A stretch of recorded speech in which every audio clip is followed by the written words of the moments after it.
incorporated under and just like change the logo and all that kind of stuff. Even though they're gonna use the same software and everything, because this shit actually works perfectly fine.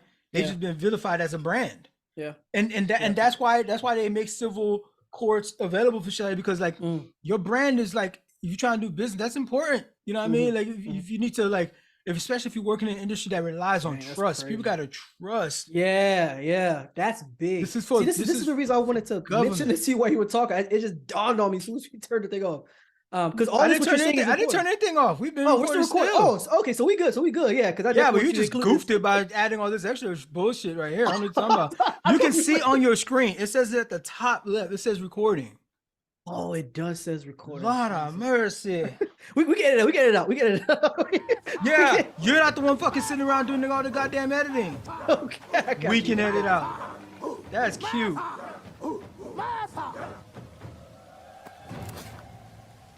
Darwin, what are you doing here? It's challenge day.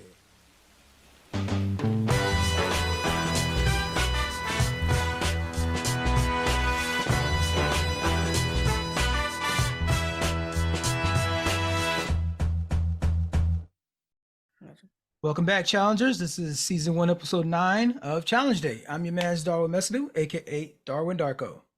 And I'm Jeff, not Jeffrey. You can check us out at all of our social media handles. Obviously, it's at Another Challenge Day. That's where we're found everywhere. So, bro, what you got going on? Do you have anything you wanted to kind of recall? Any throwbacks we got? Yes. Give me 1 second.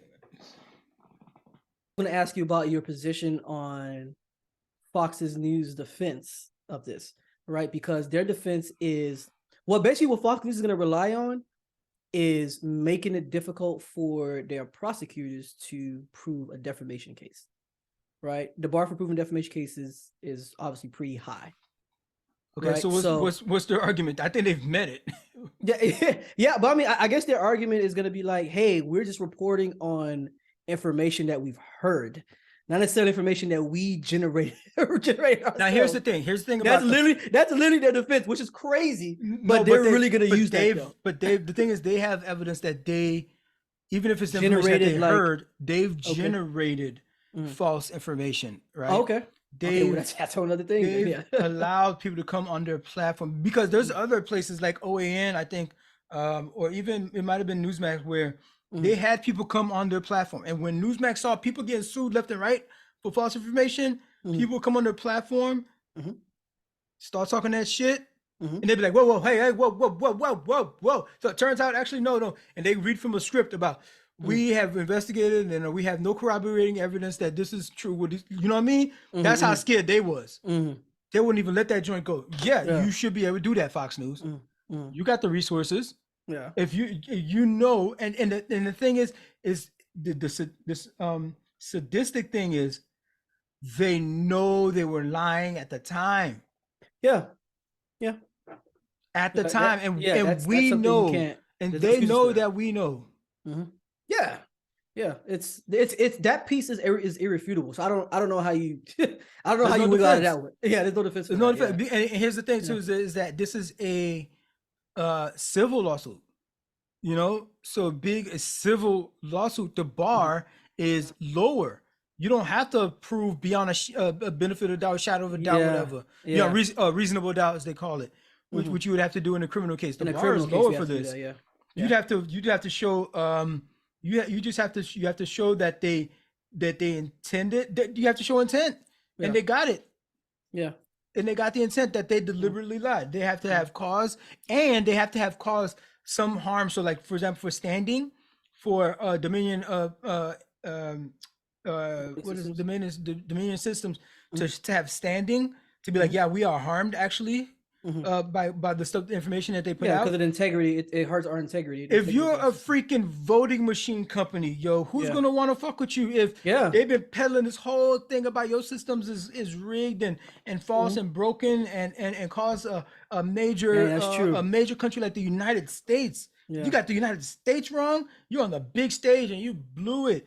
And that's all people, a certain amount of people have been hearing. And it's been that information has been exported across the globe to other places. So where Dominion could have been doing business and some other country, Now That's they're gonna true. go there and be like, hey, they're trying to give out their little Yeah. their little presentation and shit, Mhm. and the country's gonna be like, are you that same Dominion that fucked up the U.S. election? Yeah. But no, that wasn't us. That wait, hey, Yeah. I've been hearing that was y'all. Mhm. You know what I'm saying? I've been hearing that was y'all. So yeah, man, we're gonna have to pass on the this one. And the crazy thing is, dang, that is crazy because the crazy thing is also like, even regardless of Dominion and even Smartmatic, these voting systems, even them winning out, that stigma is still gonna be there. Mm-hmm. I Regardless was if thinking they're about in the this right, the it's other day. still I was gonna thinking be about there. that the other Yeah. day too. I think they might have to change their name and like hide what they previously Dang. was incorporated under, just like change the logo and all that kind of Mm. stuff. Even though they're gonna use the same software and everything, and because this shit actually works perfectly fine. They've Yeah. just been vilified as a brand, Yeah. and Yeah. that's why they make civil courts available for shit, because like your brand is like, if you're trying to do business, that's important. You know what I mean? Like if you need to like, especially if you're working in an industry that relies on Dang, that's trust, people crazy. gotta trust. Yeah, that's big. This is for See, I think you're right. I think you're right. There's going to be a lot of just the rebranding process in itself is going to be such a logistical nightmare. Like if they do decide to do that, just the logistical process itself is going to be such a just the rebranding is going to be such a logistical nightmare. It's almost going to be like, is it even worth us even going down? and it's gonna make news. Yeah, that you're changing, rebranding. right? So it might, you might fool some, but you ain't gonna fool them all. Yeah, You know what I mean? Like yeah. off of something that wasn't your fault. Like your shit works, and But what I mean, are you but gonna there has to be like expertise in this area, right? I mean, that's what you have PR and stuff like that for, right? You yeah, have, there is, but you know, it's not rebranding foolproof. experts. It's not foolproof. Well, sure. You know what I mean? You're gonna try it, but part of that is part of the loss. Like now, because it's gonna cost us so much to rebrand or to fucking pick ourselves up. This is why we need the fee for it. This is what we're charging that ticket for. So they're already accounting for like that's that part of process. it. That's part of it. Not to mention all the damage that they've already done for potential business that they already lost. They could show, look, we have 4, 5, 6 deals already on the table after this last election. Guess what? They don't even want to do business with us no more. They pulled the deals, yeah. They pulled the deals. That's it's so just crazy, a bunch bro. of freaking dumps because these people purposely lied on purpose to just get some more fucking viewers, and just to get more viewers so they could sell more advertising, because that's how they get companies to want to advertise there, because they got the most viewers. That's all it came down to. They're willing to fucking jeopardize democracy, have people out here raiding the goddamn Congress, the Capitol building, for some ad dollars. If they didn't foment these people for so long and just turn them up and grind them up and grind them up with all this lies and false information, the election was stolen, this entire time he was feeding this. They're willing to do that for ad dollars. That's what that's people. These people rushed the Capitol building, and y'all still, after the fact, got fucking Tucker Carlson peddling the shit, talking about these people are prisoners of war, not war, but like political prisoners. Yeah, they're saying these people are political prisoners. They shouldn't be locked up. I'm not gonna lie. Some of the takes that I've heard Tucker Carlson make about January 6th, it was so shocking to me. Like it was so shocking. And anyone that knows me, like I'm entirely unaffiliated, so I'm not affiliated with any party in particular. But it was so shocking to me that it was just like, how you have to be a type of person to really try to make sense of something that you like, to try to make sense out of chaos, right? And it's so strange to me because it brought me back to, this is the nature of capitalism and the desire for power and controlling minds, controlling hearts and minds. I think Abraham Lincoln said that, hearts and minds, right? And just his takes on just trying to defend these guys that raided the Capitol building, bro. It's just kind of like, I mean, I don't want to bring race into it, but I think that's one of the obvious things that we can think about. It's like what? Right? Like, if the situation was Black folks raiding this Capitol building, like we all know. Oh yeah, I mean, of course. That's like an obvious thing, right? But I didn't even want to go down that rabbit hole. It would have been mowed down for real. They would have had that bit. They would have had that bit cleared out in like 2.5 hours. Yeah, and just freaking hose. They would have mowed us all down and just hose us all the way off the ground. If it was black people And- that did some shit like that. It was- And some of the defense that I've heard for those guys as well is like, hey, you know, the justice system work. The justice system works. All those guys were convicted. That's true. They were convicted, albeit a slap on the wrist. Most of those guys. but like not even they're But still chasing down a bunch of them. They still, yeah, and that's what I was gonna say. It's still a lot of them. They're still tracking down. And This they're thing happened calling over a they're year. calling the lady a hero that died that they shot jumping through that damn Yeah. window. Yeah, Dummy. yeah, and that's so wild. Dummy. Like the What audacity. dumbass right through the window talking like Bruh. getting surprised that you got shot. And then they want to memorialize at the her. Capitol building. They want to memorialize this lady talking about Bro. she you know she died for the like she's a martyr. like you're not jumping in somebody's house. This is a Capitol building. Like this. But there's federal that's what agents here. privilege do. Privilege make you like, how Yeah. dare you tell me I can't Yeah. do this thing? I'm white. What? That's what privilege does. It's so difficult to It got them that far though. It got them that far. Where they got It they did. got to be up in there. They were smearing feces in the hallway. It's These fools stole almost- stuff. that's crazy. It's almost like they were testing how far they can go. Like, you know what I'm saying? Like it But like from a that's- person who's just looking at it from afar, it's kind of like it almost like they were testing how far they can take that privilege. I like, don't which think in they itself were- is wild to me. It's not even see by saying testing how far they can go. Mm. That will give them a level of smarts that I'm not willing to give them. These Okay. cats had no idea what the Alright. fuck they were doing. Maybe I'm overthinking it. They were surprised. They were shocked. Because if they knew they could have gotten into that building as easy as they ended up getting into that building, they would have came way more prepared in terms of guns, in terms of having access to the Yeah, different true. exits and stuff, in That's terms true. of having chains and stuff. They could have had a real hostage situation up in that bitch. The Had some video people that- stay yeah. back and freaking lock up some chains and some of the exits for the building, you know, and would have blueprints Oh and yeah, stuff like it that where could to have been a go. lot worse. You're right. It could have been a You lot know what I mean? worse, Like actually, yeah. fools. If They fools was knew. like really, if they really knew they wasn't gonna encounter any kind of pushback, the way they did, they didn't encounter hardly any pushback. Which ended up being smart for the preservation of life, I guess, by the Capitol Police. Yeah. By herding them. They herd them like cattle to where Yeah. they wanted them to go. Yeah. And then yeah. eventually they just let them graze. You know what I mean? Like the dumb Mhm. sheep that they are. And then they Yeah. got tired and they slowly start Yeah, they leaving. started- And then yeah. then the cops came and was like, all right, everybody get out. The cops didn't come and tear gas the fucking whole thing. They didn't come and water hose that bitch. Yeah. You know what I mean? And release No, canines. They just was like release canines on Yeah. that. No, it was just like, okay, all right, shuffle along. No, it Along. was just yeah. We'll be in touch.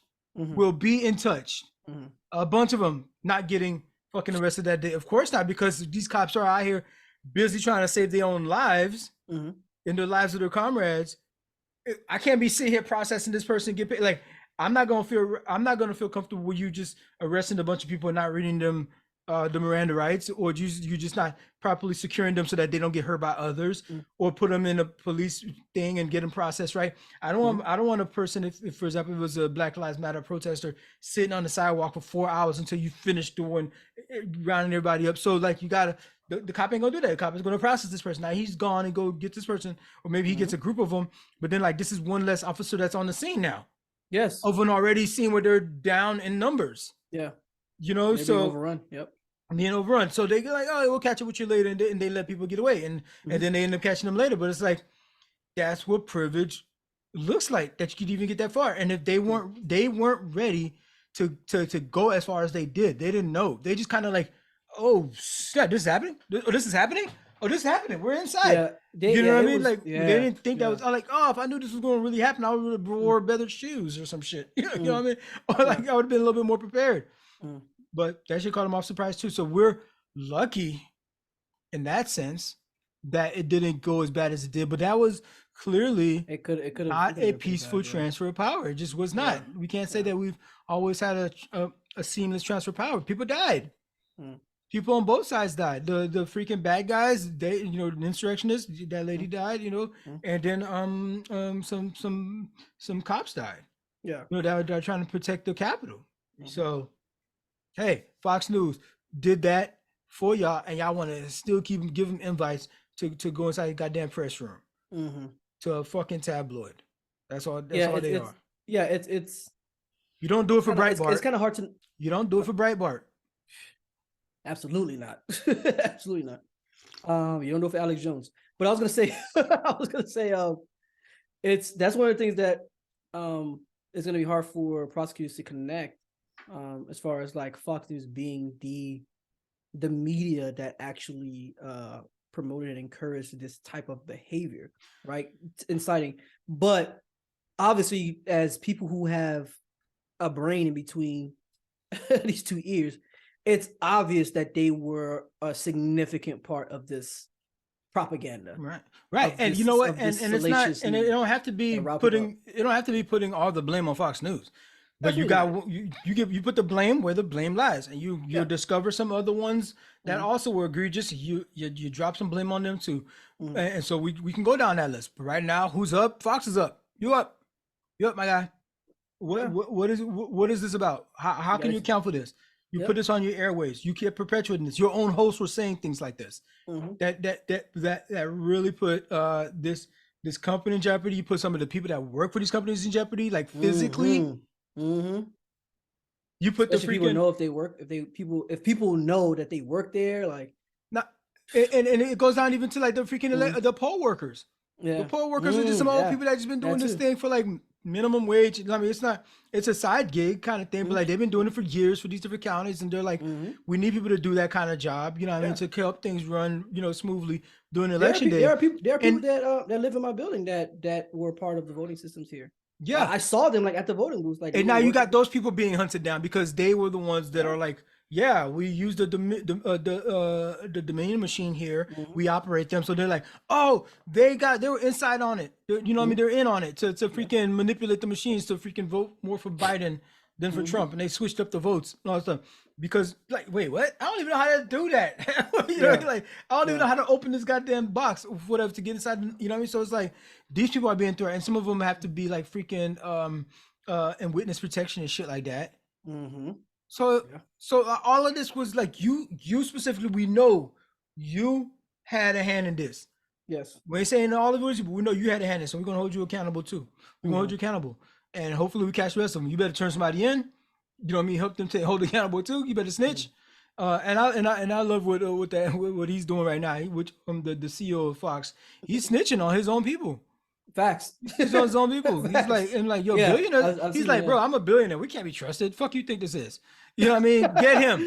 Get that guy. I don't think he said it like that, but I see what you're saying. Get that guy. He's not going to suffer any fucking consequence. Not him. Not. The company will go bankrupt or whatever. Maybe it does. Maybe it doesn't. But like, he'll be fine. Yeah, he'll be fine. So it's been another week. How you doing, man? Anything challenging happen? I'll be honest with you. I think my week has been, it's been a little challenging. As far as like, I have this new project that I'm leading at work, but and that's making my work more visible. But we talked about this, so but other than that, I'll be honest, I don't really have a challenge that I could really share right now. Right on. Well, I do. I let's see. How can I generalize? I'm going to generalize this a little bit, right? Yep. I try to like. I just want peace, bro. I don't want no beef. I don't want no beef. I think we're all looking for peace. You know what I mean? Yeah. But sometimes that beef come a calling. You know what I mean? So does it come calling, or you be looking for the smoke, bro? I don't know. I think there's a thin line between. It'd be like this. It's like this, man. Sometimes like people do things and don't ever I already know. Could ever fathom. I'm way ahead of you. Yep. Somebody challenging something they said or done. Just like, I'm just gonna open the world and just say what I want and do what I want and just like go about my life. And excuse me, sir. Actually, you know what I mean? They don't ever expect anybody to challenge any some of the things. And so it's like there's only so long it was like, yo, you're in my face with it. I'm like, no, I don't want to do it to you. I don't want to. No, stop. No, stop. I don't want to do it to you. I'm trying to say, but then like at one of the days, be like, okay, I got time today. You know, I'm not gonna go deep into that particular rabbit hole. But But the challenge for me is the challenge of not going into that rabbit hole. Standing in my peace, standing on that square, keeping my peace. Where it's like I try to curate an environment around me that is like vibes, you know what I mean? It's chill, it's relaxed and just good time, laughter, filled with laughter. This is what I want. If I could just fill my day and fill my life with just like ornaments of joy and lightheartedness and just overall just peace, you know what I mean? Like at least in my immediate circles, you know what I mean? Because there's a lot of chaos in the world, right? And so I like to build a little oasis. I like, you know, with my relationship group, my friend groups, you know what I mean? Even my home, I want to be able to stand on that peace and be like, and jealously guard my peace. Yes. Sometimes, man, some people be doing and saying some shit that you're like, oh, I'm focused on my peace. I'm focused on my vibes. But you also gotta look at it this way too. How do you test the security around that piece, right? Without people trying your patience, without people. Well, I mean, but inevitably, what you're saying is what has to happen. Your piece has to, for you to have that growth. That has to happen where you're being challenged, where you're in this little cocoon, you're in this little dome that you built for yourself, and it has to go through stress tests, you know, these external stress tests in your world to know how, like, okay, so if it takes something really easy to like shake me and make me like freaking be just like ruin my day, you know what I mean, kind of thing, like if it takes something really finicky for that to happen, then I need to work on something. Yeah. You know what I mean? I need to work on my shield. You know what I mean? I need to work on my own confidence, or I need to work on my own feeling of identity. I need to work on just maybe my intellect, something, you know what I mean? Maybe I need to go to the gym, whatever it is, right? And that over time, you know, it's going to take a bigger and bigger stimulus to shake me off that square. You know what I mean? Because I'm putting in the work for that. So that's the goals, right? Sure. And I'm a pretty much leave it there. But like, man, people be trying to get you off if you be trying to walk around life through peace, like it's gonna come find you. And you ain't never lie. I'm not gonna lie to you. And you have a choice to frequently like on the road. Yeah, and so you have a choice to react in kind, or like freaking be like water. You know, like Bruce Lee said, you know, be like water and just like flow it off of you, you know what I mean? And like, oh, deflect that bit that way. You know what I'm saying? And to keep your peace. I'd say that's my challenge. And I know it's hard for a lot of people that all the time. It's like challenges to your peace of mind, your comfort, you having a good time, challenges. There's always something around the corner looking to like fucking snatch that happiness, snatch that fucking smile off your face. Yeah. So yeah, like dealing that's with, what I'm doing with. Dealing with, and this is something that we talk about even in Christian circles, right? We talk about offense a lot, like knowing how to deal with offense and how to respond to it and how you, you know, how you deal with it in general. And it's like just in life in general, regardless of your standing or your perspectives, your viewpoints, how you view life, at the end of the day, people are gonna offense is gonna come. People are gonna test your patience. It's just natural. People are fallible creatures. And you're gonna get pushed one way or another, even if it's undeserving, right? I'm gonna tell you like this. I'm not on some like turn the other cheek type shit. Right, exactly. And that's what I was getting on. That's what I was getting at. Like I was actually getting to that point where it's like when I say we talk about it in various different ways. Like, yeah, there are folks who might be on that MLK type vibe, turn the other cheek. There's some other people who might be on that Malcolm X type joint, like by any means necessary. Like I'm on that type of time you on, right? And then you have some people who are more extreme about it, where they're just like, I'm looking for the opportunity to really turn up on you, right? Which there are some people who are like that, right? People who just incite those type of things. Just troublemakers, whatever. And then troublemakers. But then you have people on the far end of that same spectrum who won't respond to anything at all. They just let people walk all over them, right? There are people who are welcome mats, right? So you have to find that balance of like, yo, this particular situation, I need to gauge it well and think about it and see like, if I really go there with this person, what are the consequences to follow? Or is it something that's like, you know what, it's not even worth my time? I think that's a balance that we all seek to look for, and it's all in the pursuit of peace. Here's another nuance point. You just remind me of what you're saying that I talk about. Should I respond to this person or sometimes they don't even need to take a response. Sometimes you don't even need to continue the interaction, right? Sure, but it could still weigh on you. Yes. It can still weigh on you, and that's still disturbing your peace. Even if you saw the thing happen and the thing was there. You know what I mean? The stimulus was out there, and then like you don't even engage it, but then like later on it's still weighing. Then that's harmed your peace. That's harmed your peace. If you're still like dwelling on it later, but so the goal is to be like where I can like very true actually. See this particular toxic situation and recognize it, and being able to cut it off, and also not take it home with me, not take it to the future with me, not dwell on it later. Just like I can legitimately preserve my peace. Like this is not going to pop up later and really like, prevent me from getting to that space that I want to like exist in. So that's the goal. The goal is to preserve that peace. And so whatever I can do to help foster that in myself, I'm always about that. I'm always about trying to do that, trying to vibe out, trying to chill. But that, man, is the world just don't be cooperating sometimes. Just do not be cooperating like I wanted to sometimes. You know what I'm saying? So do you have would you say that there is like a threshold for you that you just don't tolerate something in particular at any time? Where like anytime you hit this threshold, I'm on your head. Like, is there anything that's like that for you? It's not like that last way you just put it. You know what I mean? Where it's like, it would be like sometimes it's like, I mean, there used to be a piece of me that was like, anytime something it was like, no, I'm gonna shut this thing down as soon as I hear it every time. It's just like I'm gonna take that bait every time. But bro, I ain't gotta fight every battle. I realize that now.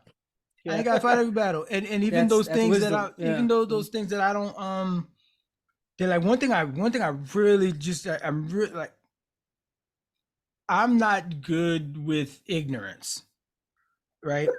And by that I'm being very very unadulterated about that term when I say ignorance. It's man, what I mean. Exactly what I'm saying here is that exactly what you mean. Is that everybody's ignorant about something. You know what I mean? I have my ignorances. You know what I mean? And it's it could have been a challenge for another day. I could have said, you know what I mean, just like recognizing the possibilities of other people having a limited understanding of something that maybe I have more of an understanding about, and recognizing that they may have a understanding about something that I have a limited understanding about, and being more graceful. And till this day, I'm still working on that. Be like, okay, this person is just ignorant to this thing. They just don't know better. And I don't mean ignorant in a pejorative. They're just like, they just don't know about this particular thing. They're ignorant to it. I mean, that's essentially, that's what ignorance is. It's just the absence of knowledge of something. It's just not knowing something. Right. And so for me to be better at not like dismantling a person because they're ignorant about something. That's something that I could get better at. So if you say there's a red line, sometimes some stuff to be like, I want to jump at, you know what I mean? If there's like like I want to jump at some of these things, be like, you so wrong on this. Like, how could you still think this? Or here's, actually, they just like fucking go in on somebody. I've gotten better at not presenting my distaste for ignorance. But the latter thing that I was talking about a second ago, where it's like, I might still be thinking about that bit later. Even if I never engage the person, even if I'm better at not actually freaking calling them out, later I'd be like, yo, bro, I can't believe this nigga just said. And I'm still like, oh my God, this is like Really? somebody You who. really, you really be thinking about it like that? For Sometimes real? I be thinking that joy because it's Dang, like that's crazy. because sometimes I'm like Mhm.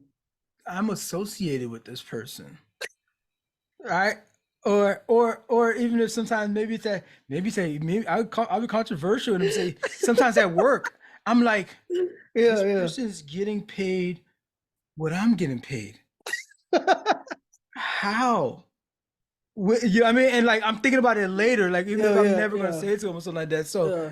I need to be able to just like let that stuff out of my mind. Just like don't even do a lot. Just like That's so it's I'm gonna say this. That's such a real thing, bro, because I'm not gonna lie. One of the things I gotta work on, I be judging people like crazy. I ain't gonna even hold you. I'm gonna be completely transparent. And I've told this to people before too. Like I have to do better at like not judging people. I do. And it's largely probably because of my upbringing, experiences I've had, lessons I've learned growing up, and my own lessons that I've learned that I have to learn. I had to learn the hard way. And then when I see other people making those same mistakes, I'll be like judging them like pretty harshly. But then I have to take myself back out of the whole equation and be like, wait, you were kind of on that type of time too, or you kind of thought the same way they did. So I have to like kind of like evaluate myself, like, okay, I need to be better. Like I can't be doing that. I think some people be doing okay. There are certain things that I see, I'd be like, come on, bro. Like that is a bit much, right? Like when you see people who are blatantly operating out of there's one thing just be ignorant, but then I think people take it to another level where they blatantly operate out of a level of ignorance, and because of that ignorance, they use it as an excuse to operate in this way, right? Or to present themselves in this way, right? Or to represent their family or friends or whatever in a certain way that's not pleasing, right? That's not right. Just doing wild stuff, right? And like coming from the environments we came from, it was kind of like those things never attracted me, right? Just logically as a person, it's kind of like, yo, that's not the move, right? That's just that type of life leads to, prison or jail or the prison or the grave or whatever. But just thinking about it, like from a macro level, like I do find myself judging a lot of people because I came from a certain environment and I was able to make it out. And the people who are coming from the same environment that I came from, I kind of look at them like, oh, they really have no excuse. But then when I go back and I think about it, like, well, we had our father was different and how he raised us. They have a different household. They probably have the same circumstances, but they're probably being taught something completely different. but that don't mean what we So, were taught is right versus what right? they're No, taught. no. So, but I agree with that. But because we came out on the positive side of it, the positive end of it, It's a we're data like, point. and that's what I'm saying. And sometimes I feel like I operate, and that's a very good word that I think I was probably looking for. It's data points that I have, and sometimes I would judge people operating from those data points I've already recorded in my mind, right? And I'll make a judgment of them based on those data points, like, But then I find myself like I may not say it, but like I'm really going I'm going hard, like in my mind, like about this person or that person. For example, I'll be driving and I see a person with DC plates. I already have an assessment of people, like not just their driving, but I've already assessed their whole life as a person because of how they're driving. That's the internal biases that they talk about. We all carry, and we're specifically talking about in the police conversations. We're talking about a bias and reform and awareness training and stuff. We all have them in a bunch of different places and spaces in our that we interact. It's hard, bro. I ain't gonna lie. It's difficult to not to not do that. It's hard. It can be difficult, but like it's part of that growth where you can't settle on because I'm recognizing it that I have this thing that's the end product. Like you have to actually like do some work if it's an undesirable trait that you want to like mitigate. You know what I mean? You have to actually do some kind of behavioral change, behavioral training to where you don't allow those biases that if you have, you could at least be in control of them. You know what I mean? Be like recognize it's happening and be like, okay, I'm gonna make some decisions here. I need to be able to try to make this as objective as possible and not let my preconceived notions about what this person in the DC place is all about. Yeah, firsthand. and it's just funny because that's the first thing that came to my mind about the DC plates, just because of my experiences with them on the road. But yeah, that's the place that I find myself at now, though, right? That's like I have to be more proactive at like, okay, how do I resolve these things that I find myself doing innately, right? Or how do I use the word mitigate? How do I mitigate even the desire of doing those type of things, right? I could just simply ignore it. You know what I'm saying? I could just simply keep it moving. Or I could really check and be like, why do I really think this? Let me peel back layers. Why do I really think these things, right? And typically it's because of interactions and experiences, things like that. But yeah, I mean, it's just your soliloquy about peace and preserving your peace. It just made me think about that, right? Because I think even those little things, right? Even sometimes your cognitive biases can affect your peace.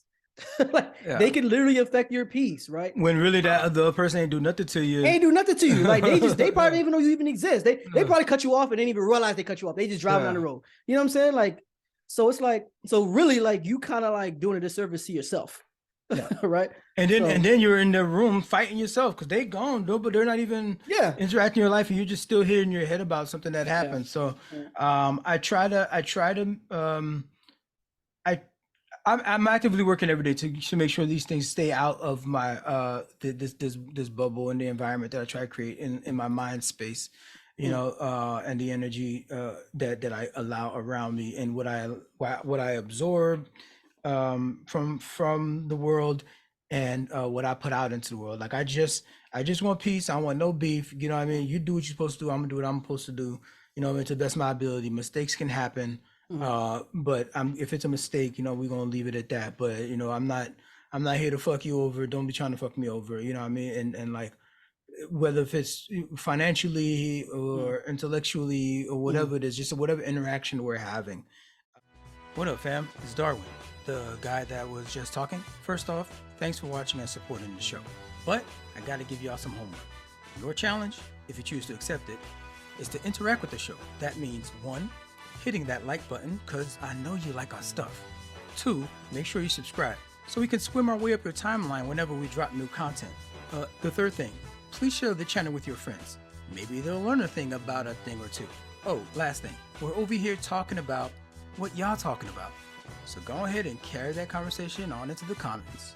We be up in there too. We begin today in the world of AI and robotics. Bill Gates has an idea. This is a novel. This is from 2017. He's thinking that we should start taxing robots. But the EU isn't feeling that. They say no way. I'm not going to read this whole article. This is CNBC from, like I said, a couple years back. But the EU ain't feeling that. But skipping down, here's a quote from the guy. He goes, if a human worker does $50,000 of work in a factory, that income is taxed, right? Gates, he was interviewed with Quartz, and then he goes on to say, if a robot comes in to do the same work, you'd think we tax the robot at a similar level. So what's happening is that slowly but surely, cats are being replaced by robots. Yes. We are being replaced in a lot of these different industries. Like it's been way more obvious, obviously, in the manufacturing industry, where you got robots coming in to do line work that folks used to do, whether if it's putting in a seatbelt on the car or screwing the top on some product at the end of bottling, and you don't need a guy pulling that lever to put that Coke top on with a machine that could do it for you. And that machine is not going to take sick leave. That machine is not going to have a child be born that you not need to take time off for to raise or to nurse or whatever, right? So Bill Gates is on the persuasion that when this happens, you already have companies who are ducking taxes like crazy. Right. Paying less than taxes to less than federal taxes than their average workers are, right? Even less than taxes than their poorest workers, right? So the company isn't paying taxes like that. They get incentives to modernize, right? They get tax incentives and brakes to modernize. So hey, we're modernizing. Yes. Yep. Right? As they Mhm. modernize, what they're doing is they're getting rid of workers. These workers get taxed, right? Yeah. Like the check that you collect right now, Mhm. right?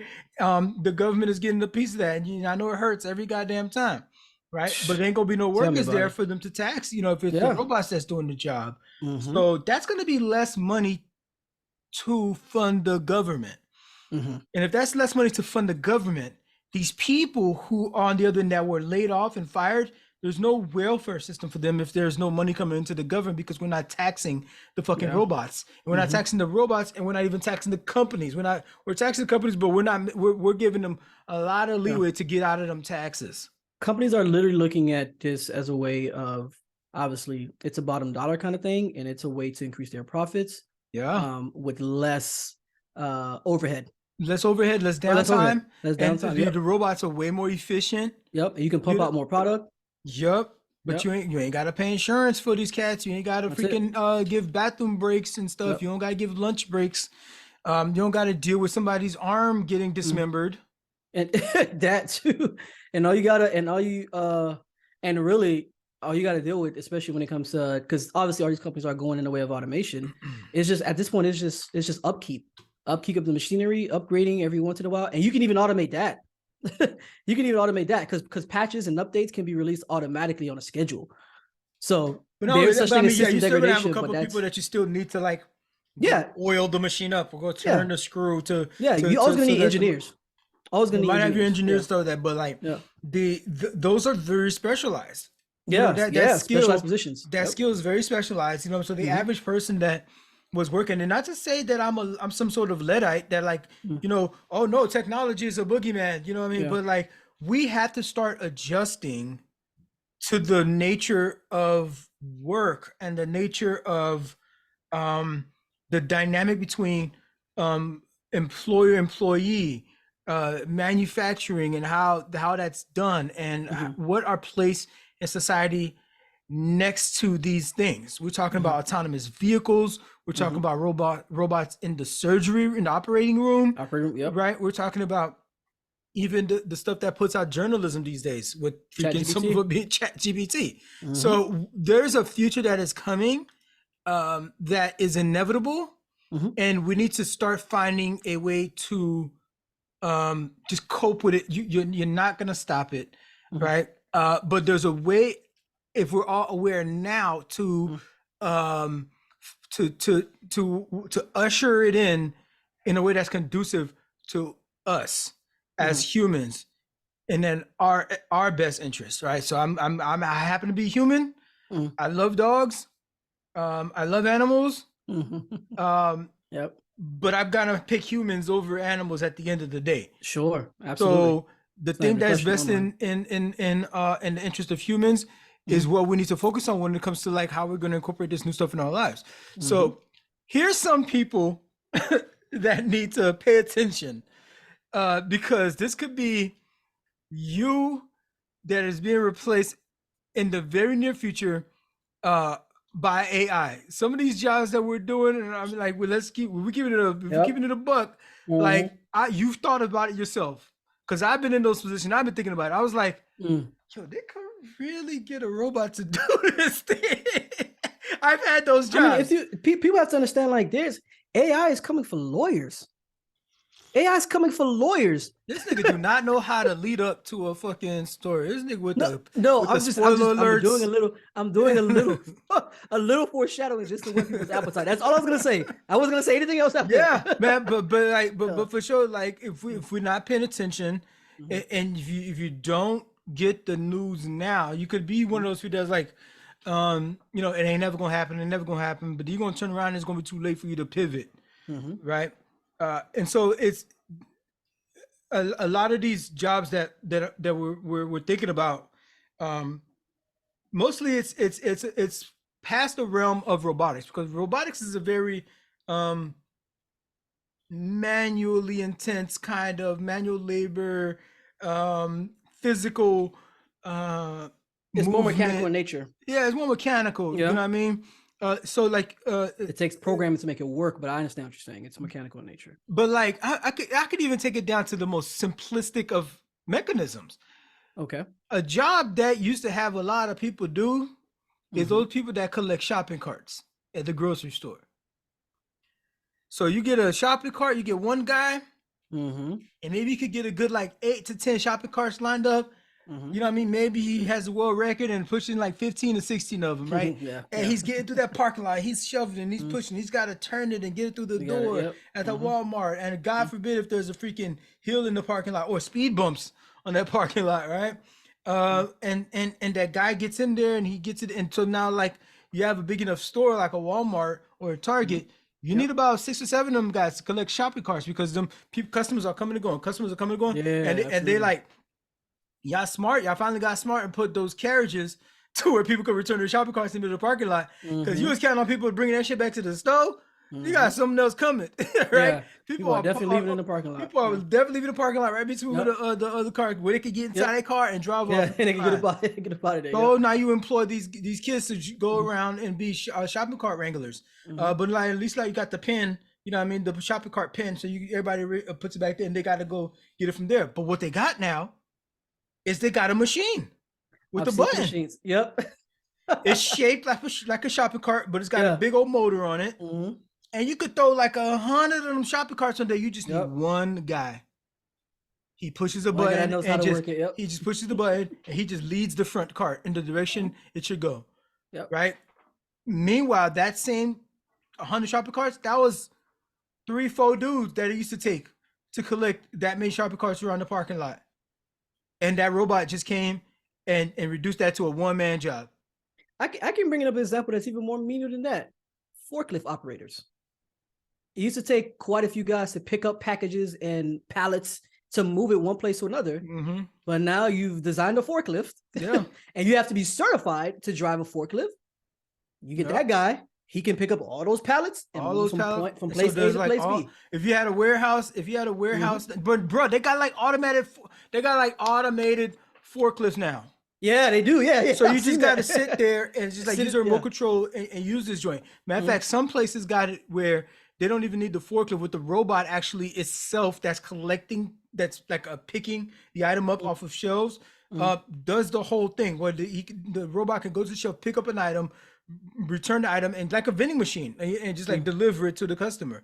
Right. So like you can have a warehouse where you could just, crazy. if everything is programmed right, you just maybe need like three floor supervisors. You know what I mean? Maybe for one on each quadrant or something like that.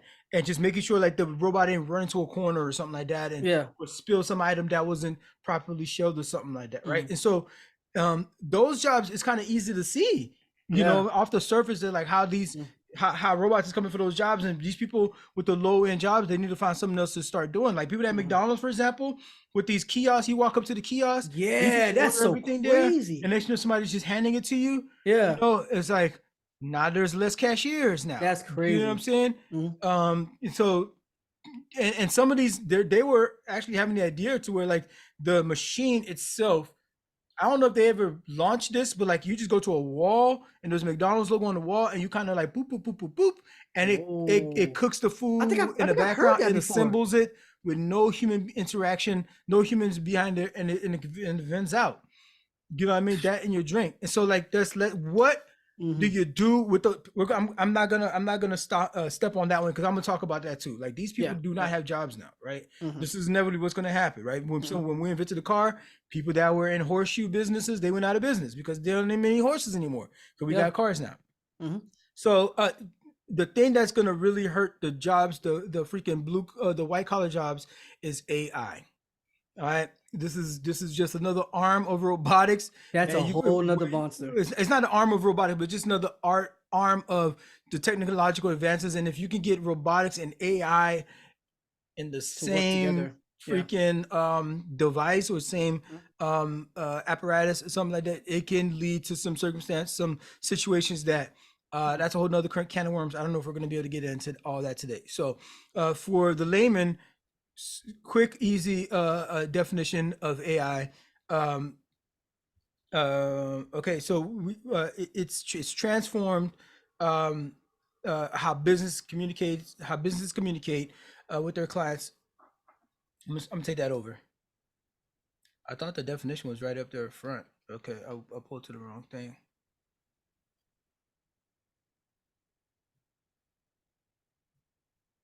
So with AI, it's a buzzword that a lot of folks probably have heard about by now. It stands for artificial intelligence, of course, but Mhm. and it's done some great things as we get these systems up and running and becoming smarter and smarter. Mhm. We've got increased productivity, GDP growth, Mhm. and improved performance. All these are economic kind of measures that this AI stuff is Analytics. yeah, analytics, Mhm. even data analysis. What I mean, it just Yep. does it so much all faster Mhm. for us. But generally, when we're talking about this realm, we're talking about AI, we're talking about machine learning, we're talking about Mhm. robotics, we're talking about AI enabled robotics, right, Mhm. or even robotic process automation.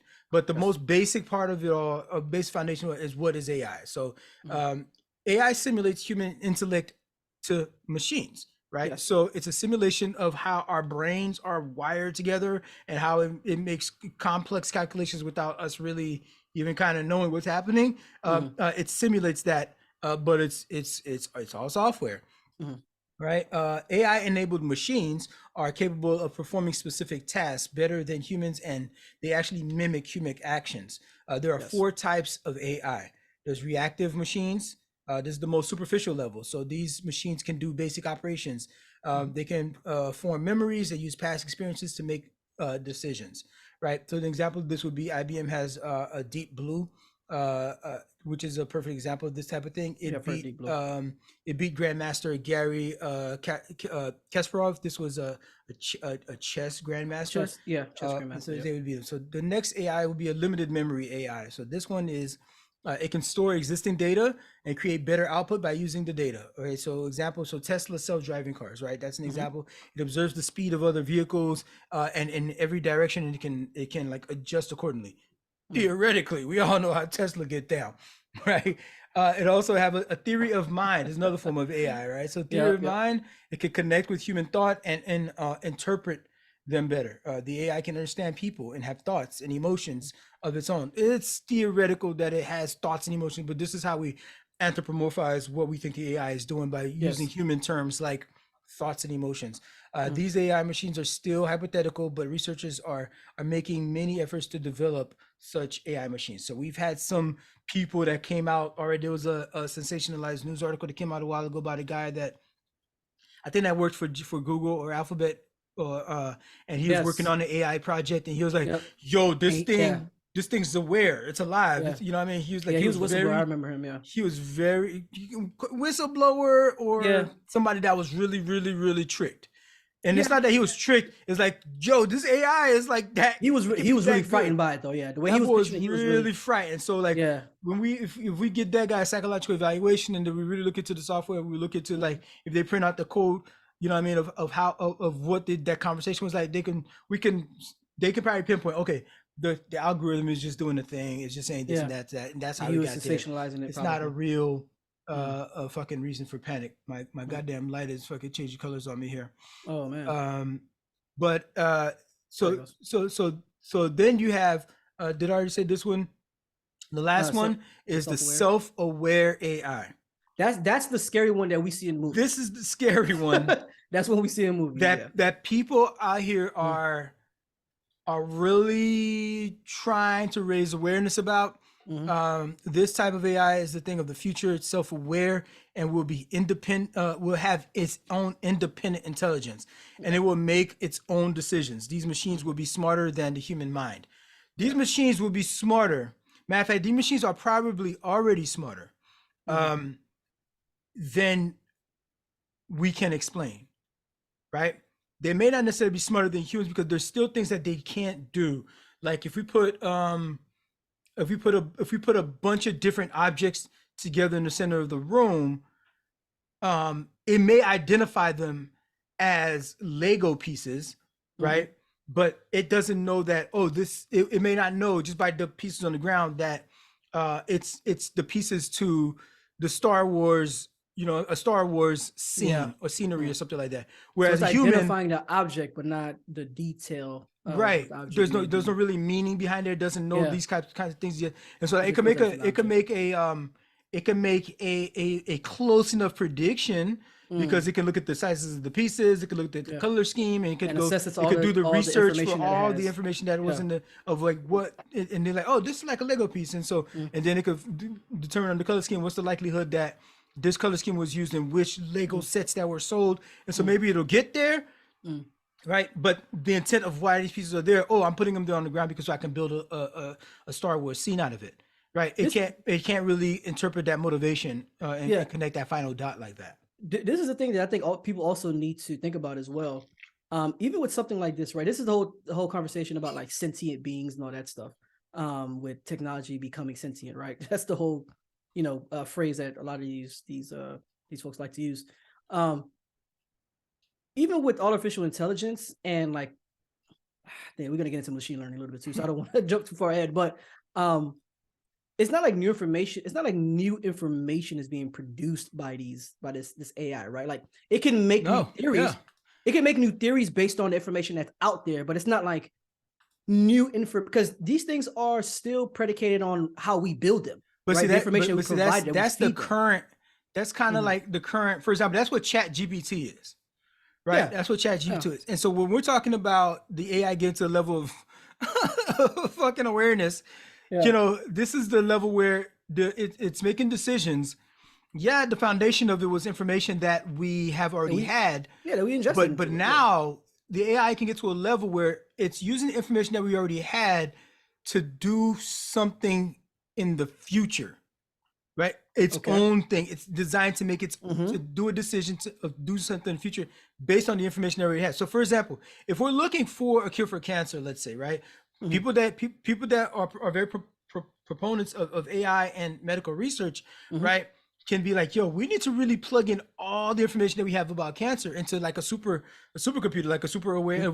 If we can develop a self-aware AI, because we did all this research about cancer, but we, in our human capacity, haven't been able to tie in this piece and that piece and all these pieces to come to a solution where we have a cure for cancer. Where you going? But the AI could potentially come to a cure for cancer because it could put in. It has so much more capacity and computing power to do it all so fucking fast too that like it can do that research and theoretically give probabilistic conclusions of all the metadata that is collected on every study that's ever been done about this and extrapolate to future outcomes if a particular track is taken and if a particular combination of research is combined. And so it can solve for future problems, Theoretically, it can. That's possible. Theoretically, but also that means like that future problem, it's making its own mind up of what that problem could be. That could be humans. Yes. If this thing calculates in a particular way, like, we want a cure for cancer for babies. Kill all babies. No more cancer. Solves that problem. You know what I mean? And so we don't know where these things are making these decisions. And even right now, we can, just the same way that we have thoughts and actions that happen in our brains that we don't even think about. Our brains just work that way. So even in our own brain, there's just some real dark areas, like where we have no insight to. Like before the thought even happens, so like the thought before the thought before the dot, before the thought, right? My mind was just saying that I need to scratch my chin, and my hand just did it, and I didn't even know. You know what I mean? Like I had nothing to do with that, right? So even in our own heads, we don't know exactly how the pieces all fit together, how they make the other thing, and already we're having this problem with AI where we have some internal components that's happening within AI that is self-regulating. And so we don't even know how some of those things are happening. The people who created it don't know some of these calculations, how the AI sometimes is getting to the conclusion that it's getting to. Right? We just know that if we do this, it does this result. If we do this, it does that result. They don't even know how it's getting to the thing that it's doing. And now you're talking about giving it more capability to more computing power, more resources to be able to run its own experiments on itself, right? I think I read somewhere we have like these like fucking self-healing fucking algorithms now. Some of these, like, they find problems in their own code and they fix themselves. Yeah, that technology is already there. Like I work in tech. That's something that we always we already have that capability. You could go put it. You could go put in the back door in there if you want to. You think that's gonna save mankind? You'd be like, oh, we can only go through the back. He gonna find it. Yeah, we gonna find it, chip that, and patch that. Yeah, there are absolutely tools that are already out there that does that. We put all of that under what we would call resilience. There are programs and applications that you have that if there's some kind of, if you call it some kind of system error or vulnerability, there are mechanisms already in place where the application knows how to resolve the issue once it detects it. And then we do testing to make sure that it can actually resolve itself. That's the word that we use, resolve. We use resolve a lot. So if it's if it's some kind of error that occurs where there's some kind of network connectivity issue where it's not, if this this process happens and it triggers this server to start patching, or it requires this server to wake up at this particular time because we scheduled a job to get that server to start cycling through whatever processes that it's doing at this particular time. Like if it doesn't do it, we have this other mechanism in place that gets triggered because of that, and it resolves that issue. So like you're thinking like many steps ahead. So like, yeah, that technology is already being employed like in mass. That type of technology, that concept is already being employed easily. So like, yeah, so in combination AI, in combination of that, you have machine learning, right? This discipline where AI, where systems can learn from past data, identify patterns, detect anomalies, and make decisions, right? With minimal human intervention. Then we talk about specifically robots. So robot is what you know of. It's a machine that's capable of carrying out specific tasks automatically. It can replicate human effort. So this is more the physical nature of it, and provide better outcomes, more precise outcomes. This is why they can even use them in operating rooms. And then there's the problem of AI-enabled robots. So now this is reinforced learning principles, like the AI properties, right, that are plugged into the body of the robot that we talked about, which does a lot of the physical labor. So that now the AI has has an arm and legs, right? Enables robots to autonomously discover on optimal behavior through trial and error interactions with its own environment. Okay, there you go. And the last one was the robotic process automation. So this allows robots to integrate with human interactions and execute business processes just like humans. So things like when you're not sure whether you were interacting with a human or a computer or a robot or whatnot. So the RPA enables robots to manipulate business applications, interpret and communicate with systems to automate especially repetitive tasks. So what do you think Alexa is? What do you think Siri is? That's what these guys are. What that is in our homes. So with that said, they're already in your homes. They're already in your homes. Yep. And here's the people that should be on notice. All right. So first of all, customer service execs, right? First of all, customer service reps, y'all been out of here. Because every time every time I call one of these places, or every time I'm online and they're like, oh, we have a chat available, you could just talk to a person right now. I'm like, dang, I really had this question. It's really like 10 o'clock at night. Does somebody work in there? Oh, I guess maybe they're in a different time zone or whatever. You thought, bro, you talking to a computer and they getting good. So the reps are already gone. But they're saying right here, customer service executives, oh, let me go get my manager. Turns out your manager is freaking Wizard of Oz behind the goddamn curtain. It's a freaking robot back there or something. Yeah. Right? That's making these decisions. So y'all customer service execs, y'all better find something else to do, right? Because y'all didn't have a good reputation anyways. So y'all that part. Bookkeeping and data entry. This is the type of shit that I used to do. I've had jobs where data entry, man. I'm like, this particular sector's been under threat. Bookkeeping, data entry, they've been like that was one of the first areas in addition to like customer service that was being bombarded by AI. It like you can't tell me like ain't nobody who's ever done these jobs like, hey, I was grateful for the job at the time. I really needed that bit. But I knew it. Even I was thinking like, yo, really, like a computer could really do this. It was like I'm pushing the same buttons over, I'm entering the same information, I'm moving it from one spreadsheet to another spreadsheet. When you could just have a freaking script that could just like literally copy it and put it in the place that it needs to be. That's how it's done. It's a script that's probably written in Python or Ruby, and just hey, do these commands, these if then commands, and boom. Once you get these entries, you move it to another place in the in the software. So Now, one thing they say receptionist. I don't know. You know what I mean? It's number 3 on the list. Receptionist. I don't let like. me So let me give you this example. So you remember when we were in Miami, right? And we went that whole ordeal when I was trying to get the whip or whatever, right? The process that it was supposed to be with that was I wasn't even supposed to see anyone. I was literally supposed to go scan my QR code and go straight to the car. Go straight to the car. Yeah. So that's a person that no longer works there. Right. Mhm. And you saw that it was hard to get a freaking anybody to help because there was like nobody there. There was like 2 people there. So like you got the guy holding the gate, you know what I mean? That checks to see if everything's on the up and up. That's right. it. And matter of fact, they keep the keys in the car. So you don't like you literally could just walk up to a car and go. Yeah.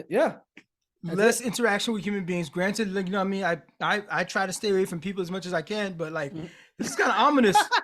It's kind of ominous. Like, where are these people living? Yeah, I try to avoid humans at all costs. As long as, like, if I can, you know what I mean? But like, something's gonna have to give. Yeah. So they say apparently, like, so some places they saying here that some large hotels and small hotels already have receptionists that do like auto check-ins. You know what I mean? Like, you could just go to like a kiosk. Yeah, Hilton does that now. Yeah, there would be a lesser need for receptionists in the long run nowadays. Even in fast food places, you can order through a communication screen and tabs, and your food comes out the other end. Here's another one. I didn't even know this was still a job. Proofreaders. Yeah, that's crazy. That's crazy, bro. You was really holding on to that proofreader job. You ain't seen this coming. Yo, they got spell check, bro, in Microsoft for like 20 years now. That's a fact. And the Microsoft Word, but you was still out here being a proofreader. You was going to college for proofreading. That was you. Yeah, you went and got them student loans for proofreading, nigga. Like, what are you doing?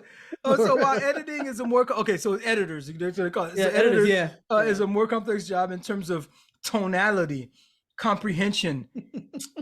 You don't think we could program that, my guy? You don't think we could program tonality? You know, newspapers are using editors and stuff like that. I hear proofreading must have been so like So okay. Oh, they're saying that editors are more focused on that kind of stuff, like the feel captured. But proofreaders, is that all they do? Detecting grammatical mistakes, sentence construction, and other errors can easily be automated through different apps. For example, Grammarly is one of the most famous apps that professionals use for this purpose. Yeah, proofreaders. I'm sorry, bro. I can't even. I was going to bat for the people mostly on this list to try to help y'all out. You know, but like, bro, you gotta go, bro. you should have been out of there. Yeah, that's a fact. Yeah, you relying on that. No way you saw a future in proofreading, bro. You out here relying on that paycheck, bro. That shit was precarious. So there's some manufacturing and pharmaceutical work. What you got on them? Pharmacists gotta go. Pharmacists gotta go. Manufacturing, obviously, because we talked about that. Manufacturing is gone, but I think there's still some space for quality control in both of these manufacturing and pharmaceuticals. But like, I was at the spot. I was at one place, right, and I was like, what did I go there for? I went there to go get my COVID shot. I went there to get my COVID shot, right? This is a booster I go to get, right? And the thing is, like, I walk up to the counter, and that bitch said, "Take a number," right? So okay, I take a number, and I'm looking around, like, I mean, I'm the only one here. Okay, all right, fine. I'll take my number. Just wait, and I'm just watching.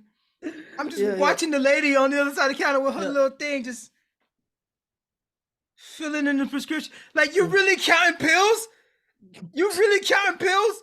Like, you did not sit back there and do like they did back in the day, where it's like, oh, what you need? Okay, I need one toad eyeball. I need some ginger root. Let me get 3 sprinkles of fairy dust wings. We need 1 octopus tentacle. You mixing that bit up in a huge pot. The little thing of poof. You know what I'm saying? And then you gotta like put your goggles on it. You gotta put that elixir in that. You gotta bitch. It's smell like, it. You gotta smell it. Make sure it's right. You know what I'm saying? You put it in the face of the little rat that you got there, and the rat dies. You're like, yep, it works. right. And then like you put this thing in the little, you get your syringe, you put that in a little bottle, That's crazy. and then you bring it to the person. You know what I mean? You got burn marks all over you and all that kind of stuff. You know what I mean? You woozy from the chemicals and everything like that, and be like, here, this will clear your acne. Yeah. Pharmacists ain't doing all of that. Yo, they absolutely not doing all that. That shit has been manufactured by the goddamn place, right? They sent you a bunch of it, and like you got, if somebody orders it, so it's like, oh, they need like prescription grade ibuprofen, right? You ain't making ibuprofen, it's back there. You just got to count the pills and put it in the thing. That's it. Yeah. You mean to tell me we can't get a vending machine to do that? To count me 30 pills of this or to even like it's an antifungal joint or something like it's in a tube already. You're not filling up that tube. You're not putting those chemicals together for that. Like you're just putting it in the goddamn store bag and stapling the top. Yeah, that's it. That's all you're really doing. It's already being done for like over-the-counter drugs. so for actual pharmaceuticals, like it's like, pretty straightforward. I don't see how you can't get that. How that's not done with pharmaceuticals. All right. For you to have these Christians at CVS or Walgreens not filling people's birth control subscriptions because they have a moral stance to birth control. They're saying where they doing that at? They're what? They're doing this. I haven't heard this. I haven't heard this. I'm glad to bring you the news. This is what's happening. There's several cases about these have gone to courts, right? These have gone to court. These have gone up in these have gone up to I think several cases have gone up to the Supreme Court on this in different iterations. But the person could be the person, you know, in several of these instances, they're Christian and they don't feel, or they're Catholic or something, and they don't support birth control and choice and all that kind of stuff. So they refuse to fill prescriptions because of their moral position, even though they work at CVS. Yeah. So, see, and that's this things like that kind of bother me because it's like, bro, like this is the job that you chose to apply for and you work there. Like this is a job that you chose to do, right? If you had that if you felt that strongly about that, get another job. Like don't work there. Like you can't. Like you. They want the government to step in and give them religious exemptions from providing services to the public. Right, but and I'm saying this as a Christian. Like this is a job you signed up for. Like you knew that these would be things that you would be faced with. Well, so if you knew that was the case, why are you even in that industry? You know what I'm saying? Like, if we got some robots being pharmacists right now, the robots ain't got no religion. Yeah, they just know there's a prescription to fill, and you need 20 of them things. Yeah. All right, boom, pop 20 in that bottle, and just like open up the valve and drop 20, and it counts it. You know what I mean? And it seals up the bottle, and it just drops in on the freaking the little whatever medicine chute that they have set up when you put in your prescription. Matter of fact, they send over your prescription. You shouldn't even have to bring it anywhere. It should just be done electronically anyways. Yeah. And so you go there, you freaking scan your whatever QR code that's on your phone, and boom, you get your stuff. You don't have to deal with a person like that. You know what I mean? Because but this is me making an argument for getting rid of workers, which still this person who doesn't work at CVS anymore has to find a job. That's just being overzealous. Like that's where being overzealous reflects poorly on obviously on Christians. I just when I hear stuff like that, that just makes me it irks me because it's like, bro, you ain't got to do all that, bro. Well, I'm gonna tell you like this. This is my position. You heard it here first. All right. When we replace all the pharmacies with robots, it was the Christian pharmacists to blame. Yeah, you can blame. They made because corporations like, you know what? We're tired of these lawsuits. We're tired of these battles. Let's get rid of these. I vehemently disagree with that. But I understand what you're saying. They're not making it easier. They're making it easy for the company to decide. You know what? Let's get rid of pharmacists. They are. And we're tired of this beef. And that's a problem. That's a problem. Nope. So So another gotta one move, is gotta move better than that. retail services, which pharmacists are pretty much it's pretty much retail. They're on your retail stores and stuff. So automated services have replaced people who carry out the way sales from several merchants, focusing on self-ordering and payment options. AI can very quickly be involved as well. They're replacing many retail jobs uh, they're replacing conglomerates which understand customers actually, and the advanced data analysis of AI machines show other products that customers might be interested in the future. So when you talk about your marketing team and all that kind of stuff, the way that when you mention something near your phone, you automatically start seeing that shit fed to you in your feed or your timeline, just because the AI picked up. You know what I mean? You said something that sounded like a vacation to Mexico or something like that, and all of a sudden now you see these ads in there. Versus marketing team have to figure out your demographic, have to do mailers to your house, figure out what kind of thing you appeal to that appeals to you. Nope, AI beat you to the punch. You don't got to do all that extra work. Yep. So here's another one: courier services. Right. This has been talks for a while, and some places have tried to implement California. and it's had mixed reviews. So these courier services, are basically just delivery services. Yeah. So it's streamlined various logistics and supply chain functions. So we're talking about drones. When people talk about having food delivered to your house, or Amazon talking about delivering packages. California's been doing that. With drones. They're experimenting on this stuff. Freaking Domino's has like a robotic pizza oven, like a driving, seen that too. like a driving pizza warmer thing, whatever that come delivered to your house. Right? They have doctors on the list here, right?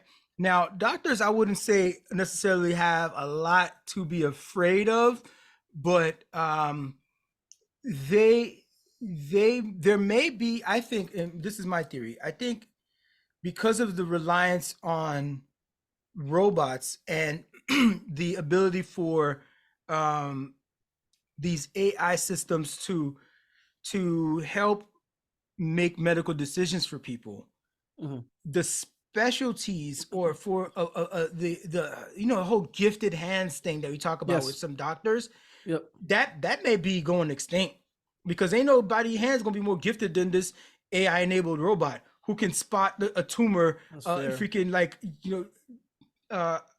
microscopic levels that pretty much instantaneously. And be able to target it and freaking shoot a laser into it, or maybe make that incision so precise that it can get to it and don't harm any other tissue around it. Your gifted hands can be as nice as they want to. You ain't gonna beat the system, this robotic system. So maybe specialties and would be something that's we'll see becoming more rare. But I don't think everyday doctor is gonna go away. But in terms of the decision making for care, I mean, doctors been had books on their shelves. Now they could just consult an AI. You know what I mean? Those books are what was all that for? You know what I mean? So you don't need as many people on staff to freaking solve an issue when you just got an AI. You know what I mean? You don't need a whole team. I remember the one TV show, I think this was a TV show, it might have been either Grey's Anatomy or House. Right? I can't remember which TV show this was. I didn't watch either of them that much, but they have, and this may be happening in the real world. I don't know if this is actually how they do things in hospitals, but it's sometimes they have some really special cases of a patient that they got in the hospital, right? And I was maybe it's Grey's, and they have a board. They have a board meeting to bring all the heavy hitters in on the same freaking meeting to figure out what sorts of things can we do to tackle this problem, tackle this this condition or something like that. And so, fuck, you need all that for? Well, you got the damn AI. You know what I mean? Just plug it into the system. What this dude got? What's his symptoms? Oh yeah, that. Man, just chew on some. Get that nigga some Haitian castor oil. You know what I'm saying? So the doctors will be fine, but they need to be on the lookout. Number 9, I think, is an obvious one. Soldiers, bruh. They've been told y'all since RoboCop that y'all out of here. All right, they just need the physical presence. All right, when it comes to soldiers, especially when we talk about, I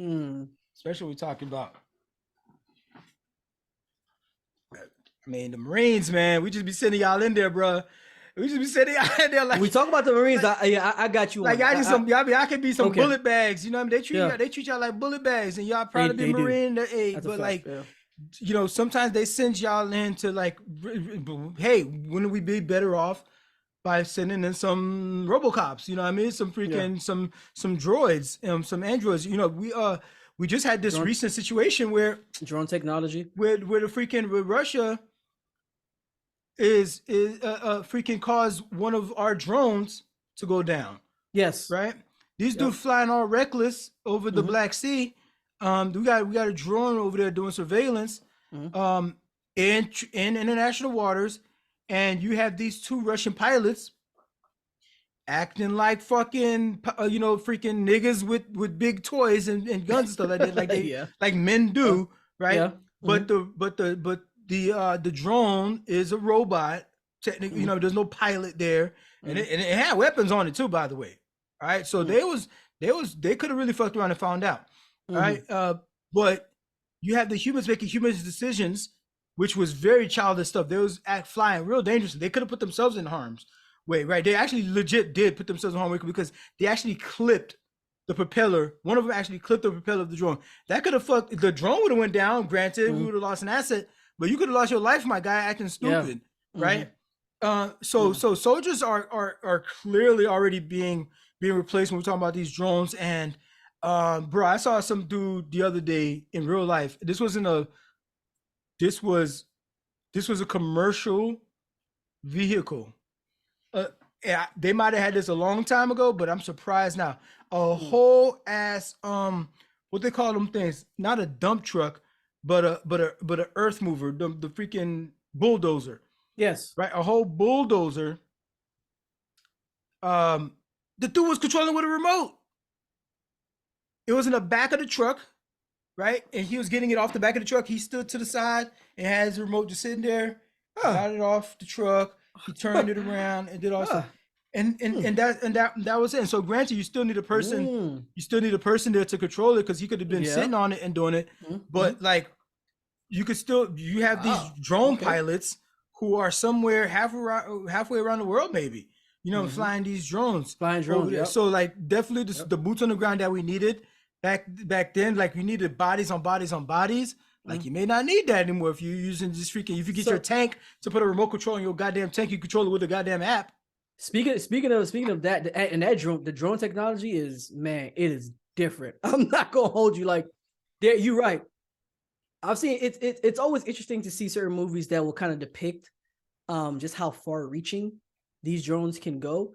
Where like you have somebody in Colorado, like they'll drive to like a facility that's probably like 10 minutes from their house, and they'll be like in a skiffed off area, obviously, entirely skiffed off. Basketball shorts. Basketball shorts. Carrying a drone. They're probably sitting inside of like a metal tin, like a huge metal tin, and just they got a joystick, they got like buttons, they got like switches, and they're controlling the drone that's surveilling over Afghanistan somewhere. Yeah. And if they see an HVT, they hit them, and then you see them in Colorado pack their stuff up, go home, like nothing happened. Like you know what I'm saying? But they just blew up a whole HVT and like decimated like 12 people halfway around the world, and that's just drone technology, right? And the reason why there's been so much push with drone technology is because obviously to less risk of actually having foot soldiers and people on the ground, right? Well, people also have to understand, although drone technology is, especially when it comes to like targeting HVTs, it is highly accurate, but it's not as accurate as you think. It's like an 88% like target acquisition rate or something like that. Like as far as accuracy and not having like casualties, it's like 88% accurate, which is it's a decent number, but it's still kind of like 88%. It's kind of like like if you said 99%, I'd be like, okay, I feel more comfortable with that. But that's operational enough where they can do it, because we always had civilian casualties. You think it's like we're getting 88%, bro. You lucky you got that. The next one is I thought is also obvious that they're looking for this. They've been doing this. Taxi and bus drivers, bro. Taxi cab drivers, they've been coming for y'all. What do you think Uber and Lyft? What do you think all these people they're doing? They've been coming for y'all. Bus drivers though, bro, they got trucks now that are autonomous. What's a truck difference between a truck and a bus? Like we're Yeah, talking about, like I'm we thinking talking about, about you talking trolleys about, too. you talking about a Greyhound that Greyhound, just yeah, got to okay. go from like Miami to Orlando, like pretty much a straight shot on I-95. You could imagine it don't even do the turns. You can imagine there'll be a bus stop on the entrance of I-95. You jump on it and it just drives straight, right? That's And then bro. it stops you off Whoa, at that's Orlando, crazy. and then from Yeah, yeah. Orlando you could just take an Uber to wherever you got to go. Mm-hmm. And then that'll be an easy route. You talking about an easy route for a bus? Yeah, yeah. I-95? Yeah, It's just a straight straight is fucking straight shot. Yeah, It's straight like, shot, yeah. bro, you don't need that bus driver no more. That now you got to put him up in a hotel when he gets to Orlando, and he got to stay there overnight, and then like wait for the people that he's got to chauffeur around the city of Orlando. That's hard to and even then, fathom, and then, bro. I and can't then he even gets hold back you. on the bus and then drive back, Yeah. and maybe he didn't get enough sleep, and he gets into an accident, and he freaking kills everybody and thing, or causes all kinds. Like, nope, we got a robot that's doing the driving here to there. Boom. They've already been trying to do it with trucks, with these like semi trucks. I haven't seen the videos with semi. I obviously seen with the cars, but I haven't seen it with the semi trucks. So that's semi trucks. They're gonna be the first to wow, go. There's a lot of that's truck shocking. drivers out there, Yeah. and just like we talk about with the rail industry, a lot of stuff moved to rail. Like yeah. the last point of delivery between the rail station and the freaking shelf is a truck. A truck delivers that big ass trailer to your local supermarket. So there's a lot of truck drivers out there that's gonna have a problem with this, but it's coming.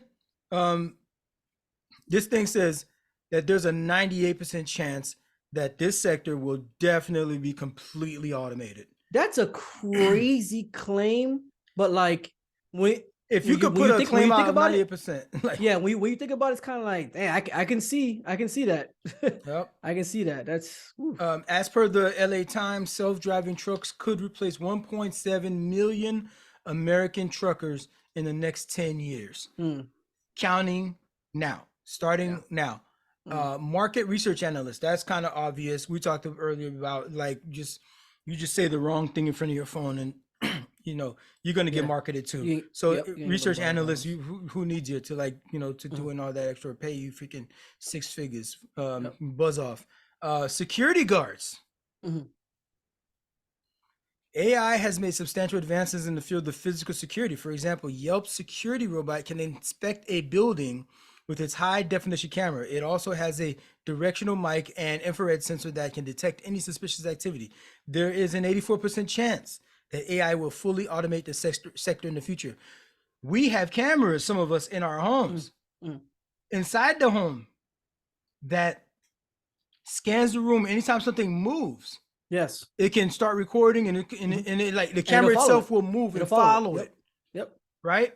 And depending on how you have your shit set up, if it's tied into the freaking sensor that you have to the window, it would have called the police for you. Yeah. But some of these buildings have doormen. You don't even need a doorman no more. So sorry, doorman, we don't need you to provide that extra security because we automated it. Yeah, I mean that's true. This is my pushback a little bit though for it. Unless you got like lasers being shot throughout your entire building, like Mission Impossible, where like if you touch it, it cuts off your leg or something like that. Like there's still an element of like people knowing that there's cameras, because people are still reckless nowadays. People knowing that there's cameras, so what they do is, I know I got 2 minutes before the cops show up, so I'm gonna hit this spot. They can be reckless all they want, but like because there's layers to security, right? Like this is talking about surveillance security, but there's also like physical security that you also have to consider as well. And then you have like barrier security, right? Where like that's the first thing that you see when you approach like a building or something like that. That's that gate. And then you have the physical security where you have like actual people there, and then you have surveillance technology, which is another layer of security. So like you have all kinds of layers of security mechanisms. But I think this is so you can't really, that's why you can't really say security guards, because there's several layers of security that you have to consider. It's only considering one layer. Granted, but like, do you really need that guy sitting there watching the monitor? So we're talking about how is it replacing jobs. So what jobs are being replaced? Okay, so no, but at the same time, I'm going to say yes, because you still need someone to engage that threat. No, you don't, because because Jarvis can just lock down that room. Yeah. Jarvis will That's true. lock down that room. That's fair. That's And fair. now we already have you fair. trapped in whatever space that you're in, like yeah, you automatically. can't leave. Okay, If that's you fair. get your system set up like that, you can't leave. That's so fair. we got him. I mean, potentially. I mean, who knows? But like, Yeah. even though And the they got thing safe is, rooms, things like that. So yeah, and even if you can go into a safe room, and you can freaking have a turret gun. I'd set up a turret gun. You know what I'm saying? that's just my liking. You know what I mean? It's a little bit messy. You know what I mean? But it's effective. Yeah, it works. With the tracer rounds on that bit, so make sure you're hitting that target. You know, so yeah, for sure. But that's just my liking, right? Now the AI has already replaced a lot of AI and robotics have already replaced a lot of jobs. This was really pronounced and come to light, particularly the past several years, since the pandemic. We couldn't go out nowhere. You know what I mean? People was weary of other human beings, so you wanted to reduce interaction as much as possible with another human being. So companies took that hint to like accelerate some of the stuff that they can develop and put into operations that require less human interaction, because that's what we were doing at the time, less human interaction. So a quick article, I'm not gonna read the whole thing, but a quick article from the Times, it was this Time magazine. This is an old one from 2020. So for 23 years, this person, Larry Collins, he worked in a booth on the Carquinez Bridge in San Francisco. I don't know how to pronounce that. People from San Francisco, you can write in and let me know. He's collected tolls, right? Yeah. So the fare changed over time from a few bucks to $6, right? So that's them, hella tolls he put in there. But the basics of the job stayed the same. Collins would make change, answer questions, give directions, and greet commuters. Sometimes you're the first person that person will see in the morning, Collins said, and that human interaction can spark a lot of conversation. But one day in mid-March, as confirmed cases of the coronavirus was skyrocketing, Collins' supervisor called and told him not to come into work the next day. The toll booths were closing to protect the health of drivers and of toll collectors, right? So that interaction, like he was saying, that conversation piece that they might have, we want to reduce interaction, so they closed down toll booths. So going forward, drivers would pay bridge tolls automatically via fast track tags mounted on the windshield, or would receive bills sent to the address linked to their license plate. Collins's job was disappearing, as were the jobs of around 185 other toll collectors at bridges in Northern California, all to be replaced by technology. So the pandemic really highlighted and accelerated this problem that we saw. Yeah. When we talked about all those jobs that were vulnerable, y'all ain't need the pandemic to come along to show that we could really do this. The companies were like, we could really do this without y'all really being around here. Y'all gave him the window to, like, y'all didn't give him to him the way the world worked out with the freaking how we handled the bullshit. Yeah. Really gave companies an incentive to really push forward in some of these endeavors. When we're talking about companies ain't taking any L's, bro. They're not gonna take no L's. They made the most profits that year. So when it comes to like, hey, we got to deliver our products to people, and you're not churning it out fast enough, we're gonna put this robot in who doesn't need to take a break. Yeah. We're gonna put in this algorithm that can just, like, people can keep driving, and they think already can scan the camera, and already knows to send a message when it scans your license plate, to send a message to the program, and the program is gonna send something to your mail in at your house. And ain't no human ever even had to type that damn letter. Yeah. It's just printed and from the printer, from the camera that took the thing, and it got sent off. That's it. The only person that did the job there was probably your mailman. Yeah. Put it that bit into your goddamn mail slot. But now you have paperless mailing. So now you just get an email. Now you're getting an email. Now you just getting, Why do I need that? Yeah, I can just get an email. So what do you do with all these people who do not have jobs anymore? What do you do when inevitably technology gets so advanced that, you know, a movie I rewatched the other day, Wall-E. Wall-E. Wall-E's a good movie. Very good movie. We've in this universe of Wall-E, we've catered to the remaining population. We've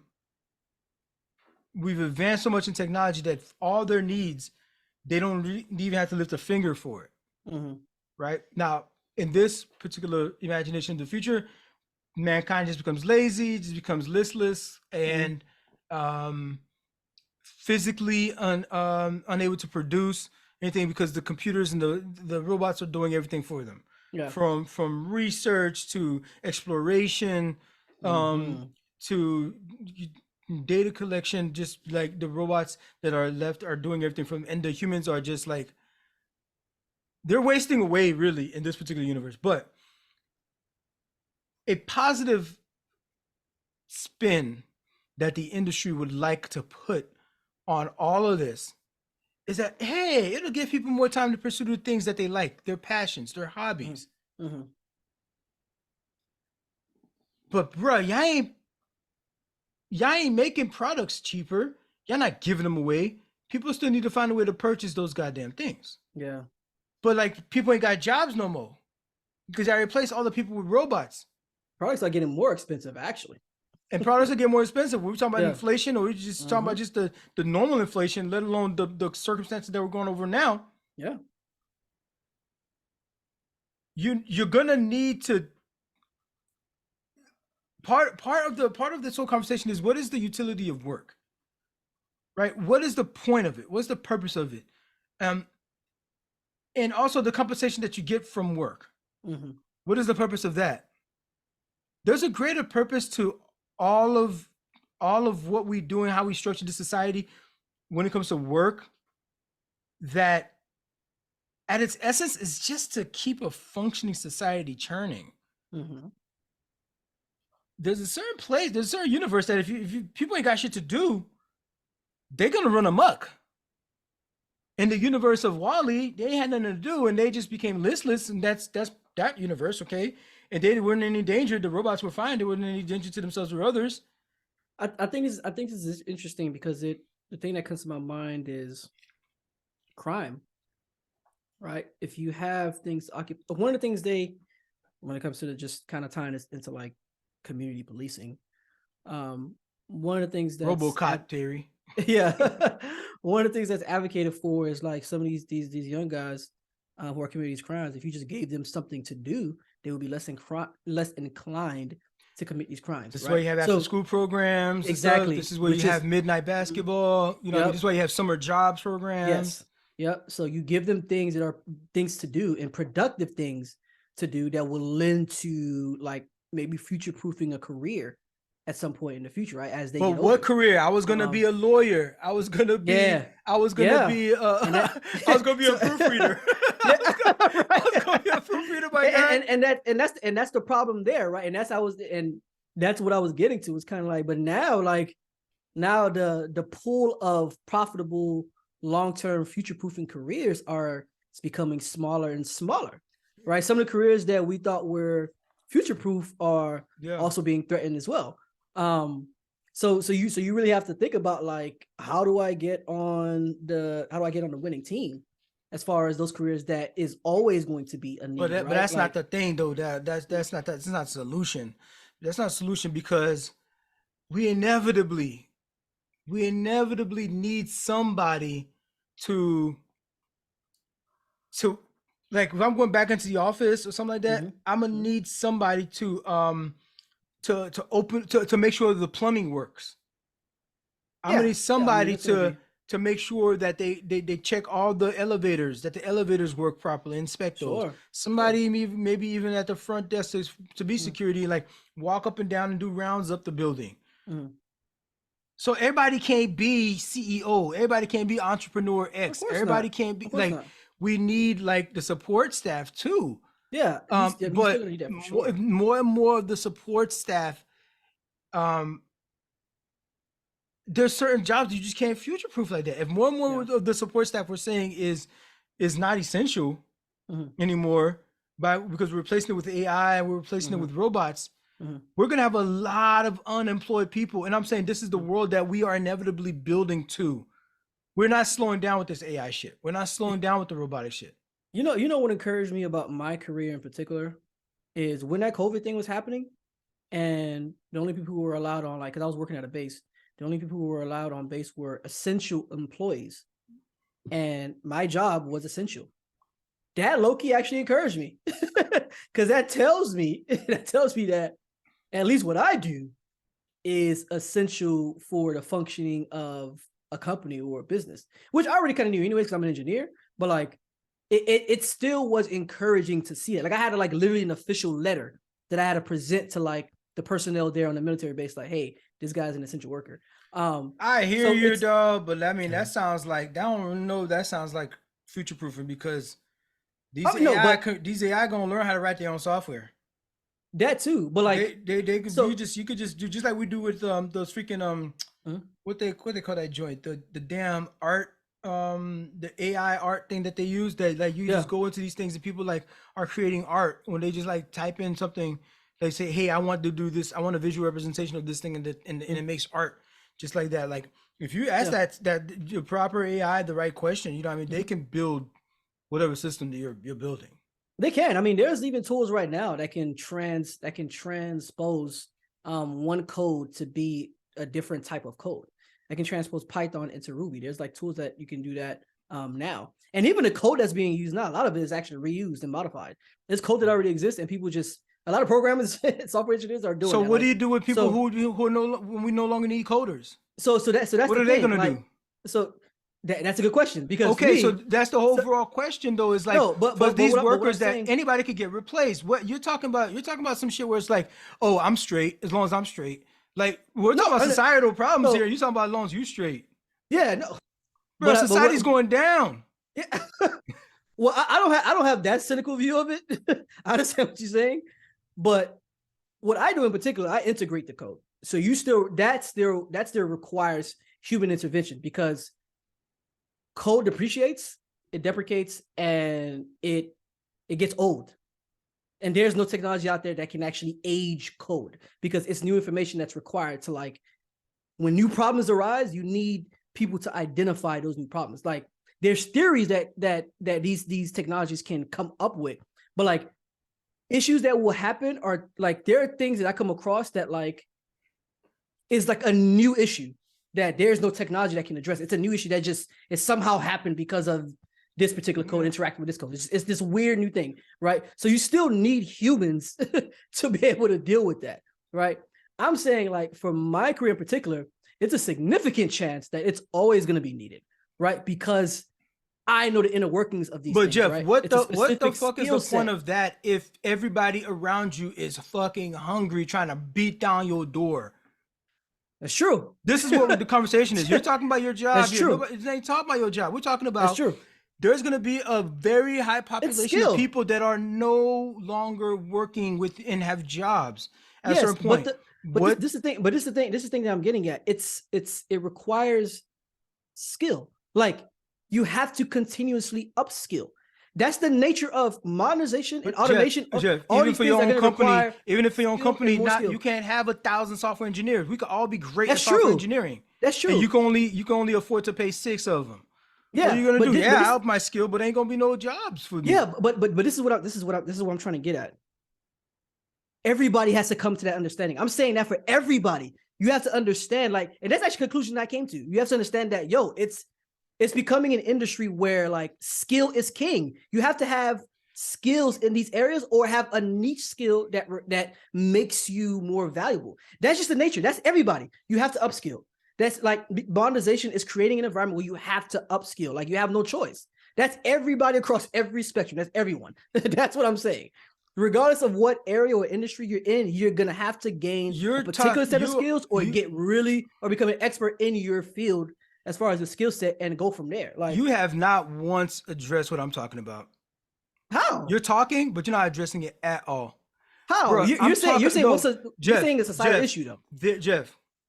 Mm-hmm. I'm gonna make the math easy for you. Let's say the year is 2050. Mm-hmm.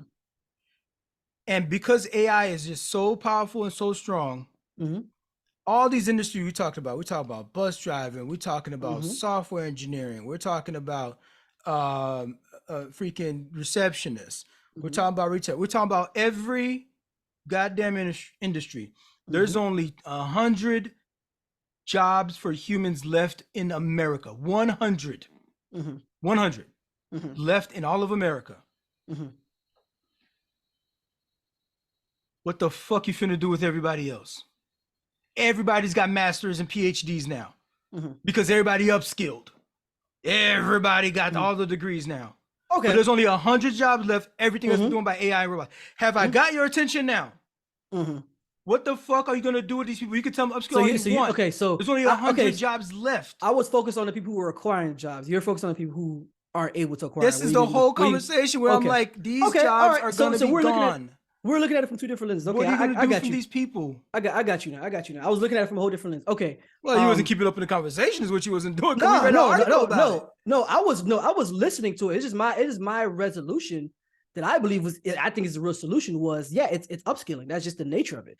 Like I read through that article and I thought about it for a while and I was like, yeah, it requires upskilling. Okay, So now I'm asking you this question. So I'm asking you this question. That's what I'm saying. You provided a side to it that I didn't give much thought to. Like, hey, what are we gonna do with the rest of the folks who couldn't acquire these skills? It's not about the skills, but you still get wrong. It's not about the skills, Jeff. There's a limited amount of jobs. Right. So what are we gonna do about the rest of people who couldn't get these jobs? So all these guys that was pushing shopping carts, they were experts at pushing shopping carts. This is what they studied for, let's say for life. This is what their trade is, their craft is. Yeah. But now they only need one shopping cart pusher guy. What the other five gonna do? What are they supposed to do? Right? At a certain point, we're like, learn another skill, right? Boom, you learn the other skill, that job's become automated. You learn another skill, that job becomes done by AI. But I'm just talking about overall. That's the nature of adapting, though. Like you can have so this is my thing. Okay, so there's your position. So there's your, but yeah, there's a real world. There's a real world problem. Yes, I recognize that. There's a real world problem you're gonna have to have. Yeah, you can say that all you want to, but you're not thinking about the social implications of what it is to run a country. You're talking about having poor ass. You probably have a population of 30% poor people right now, right? That's considered poor. Imagine having a population of 80% is poor. That's wild. I'm not you could be the greatest software engineer. All you want to talk about upskilling. This is the scenario that I'm talking about, and I'm glad. I think I finally got your attention. Okay. 80% of your people do not have jobs. Not they don't want jobs. They could be trying. They could be smart. They could be freaking upskilling all they want. But there's a limited amount of jobs that people can have because of what's happening. So as the future gets closer and closer, there's just not gonna be jobs at all for some people to do. So the way that I've been thinking about it this whole time, because I've been paying attention, I've been listening. The way that I've been thinking about it this whole time is, which I didn't think needed to be said, is adaptation. Like that's just a normal thing that people that humans. Okay, no, that's not gonna work. Okay, that's not gonna work. That's what I'm saying. No, but what are they? But these people that you said that are left behind, right? These people who can't get them. What other choice do they have? They have to adapt. Jeff, they have to figure out a way to adapt. You're still not getting it. Let me give. Okay, let me think of this other example. Are you saying that? Are you saying NFL, that people? The NFL. That's the universe. Let's say that's the universe of jobs. That's it. There's 32 quarterbacks that start in the NFL, and they have backups. They have a couple backups. Yep. These teams have the roster that's it. That's their roster. What if you're this great quarterback? You're really good. You're better than other people around the country. But these 32 teams have veterans, and all the veterans are good. Every team, let's say, has a chance to go to the playoffs every year because they're all good. This is the only job that's available in this particular universe. If you're a person that's 18 years old and you play football, you just gotta wait for somebody to die off. You could become great, and you're just gonna go to the scouts. You're just gonna be scouts. But this person could be Tom Brady and have a fucking 100 million year career. This nigga refuses to retire. What do you do with the population that's 80% unemployed? Your solution to them, Jeff, and this is why you're gonna get you're gonna get your castle ransacked because you just said people doubt let them that. eat cake. That's what you Uh-huh. said. You said let them eat cake. You over here No, talking wait, about what? the 80% of people just need to do better, just need to grow better. You're telling that the 80% Humans that's adapt left, all the time. This is you're still skipping human it. evolution. You You're adapt. still skipping it. You're still skipping Okay. it. Okay. You're still telling them, just admit it Mhm. then. You're saying that 80% of people that's unemployed because their jobs were taken over, that's unemployed, they need to adapt. That's what you're saying. That's your answer. No. This is what I'm see now. This is what I'm saying. You have no choice but to adapt to that situation because at that point it's survival, right? At that point it's survival, right? You know what the level of surviving would have to be? We're talking about like gridiron, it would be Mad Max shit. That's what I'm saying. I'm not denying that. That's the thing. Exactly. But I never denied that though. You're like the rest of us will be in our Eiffel Tower. The rest of y'all can have that Mad Max shit. That's a fact. And so if you notice, I never denied that. I never said anything about that. I said that they have to adapt. I didn't say it would have turned into that. I'm very careful with the words I was using. I would say they have to adapt.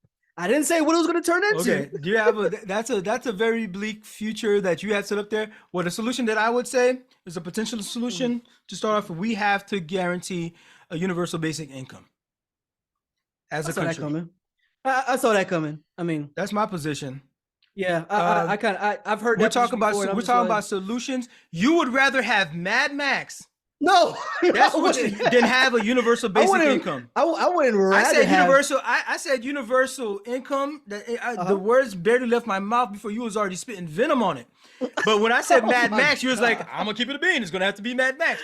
You would rather have a world where you're in the Eiffel Tower and the rest of us are. Everybody else is Mad Max versus universal basic income. I'm not. I never said it has to be that. I never said that. I'm not saying you said that. I'm just saying I'm recounting the two reactions that you just had.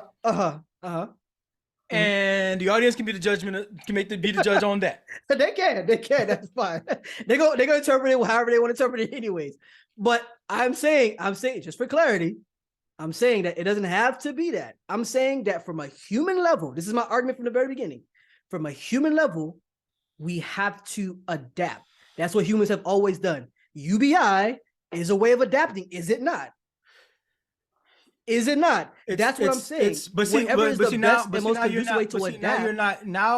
you're being true to the position and to the subject matter on hand, because the conversation of UBI is a societal answer for what is happening societally. Sure. And you keep trying to isolate it. First, you try to isolate it to your job, right? Then you try to isolate it to the Eiffel Tower, to the Mad Max. It's like I was giving examples of people adapting. And then you're saying like, but you're specifically talking about the individual. Like each individual. Because individually we have to. But this is not an individual thing. This is what the conversation is. This is why you're missing the forest from the trees. Okay, but I feel like you're taking a little bit away of accountability on the individual person. We have to decide. We have to try. We talked about this. Individuals are not going to win versus AI and robots.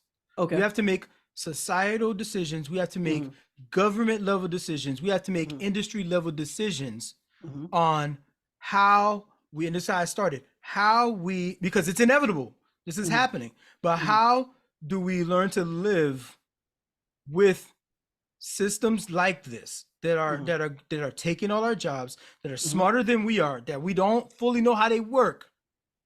How are we usher in a future where it's inevitable that they're going to be here, but that we can still live amongst them, they can live amongst us?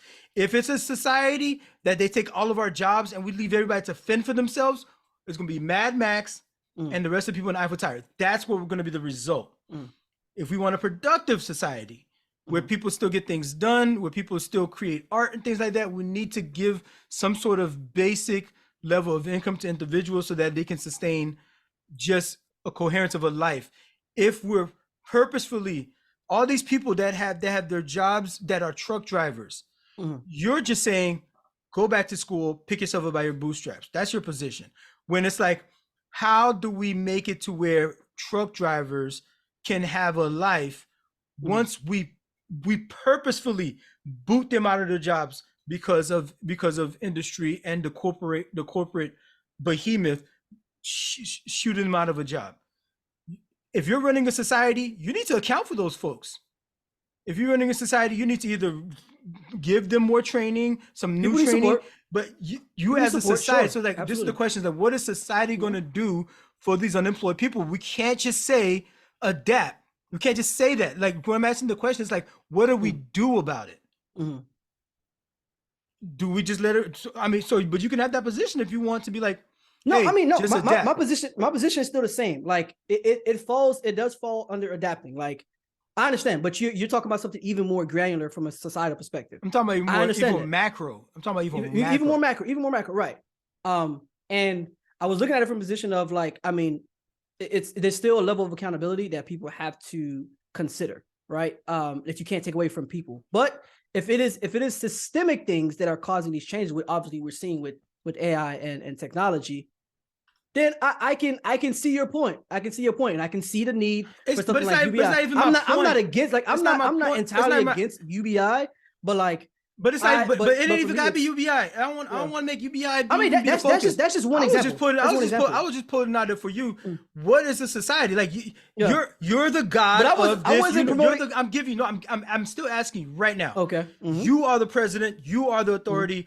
What do you do? What do you do? I mean, no, answer it. I am. I'm about to answer it. Okay. I'm about to answer it. What do you do? Yeah, you have the magic wand. What do you do? Yeah, I mean, specifically, what I would do, I would employ or put systems in place to support people who don't have the means to. I mean, obviously, you have to put what does that look like? What does that look like? I mean, just like kind of like the systems we already have, like the social programs that we already have, right? Obviously, we improve those social systems so that we can give people at least some type of grace period or leeway to like either gain more skills or transition to another industry or find some kind of means of work. Because at the end of the day, people need to work.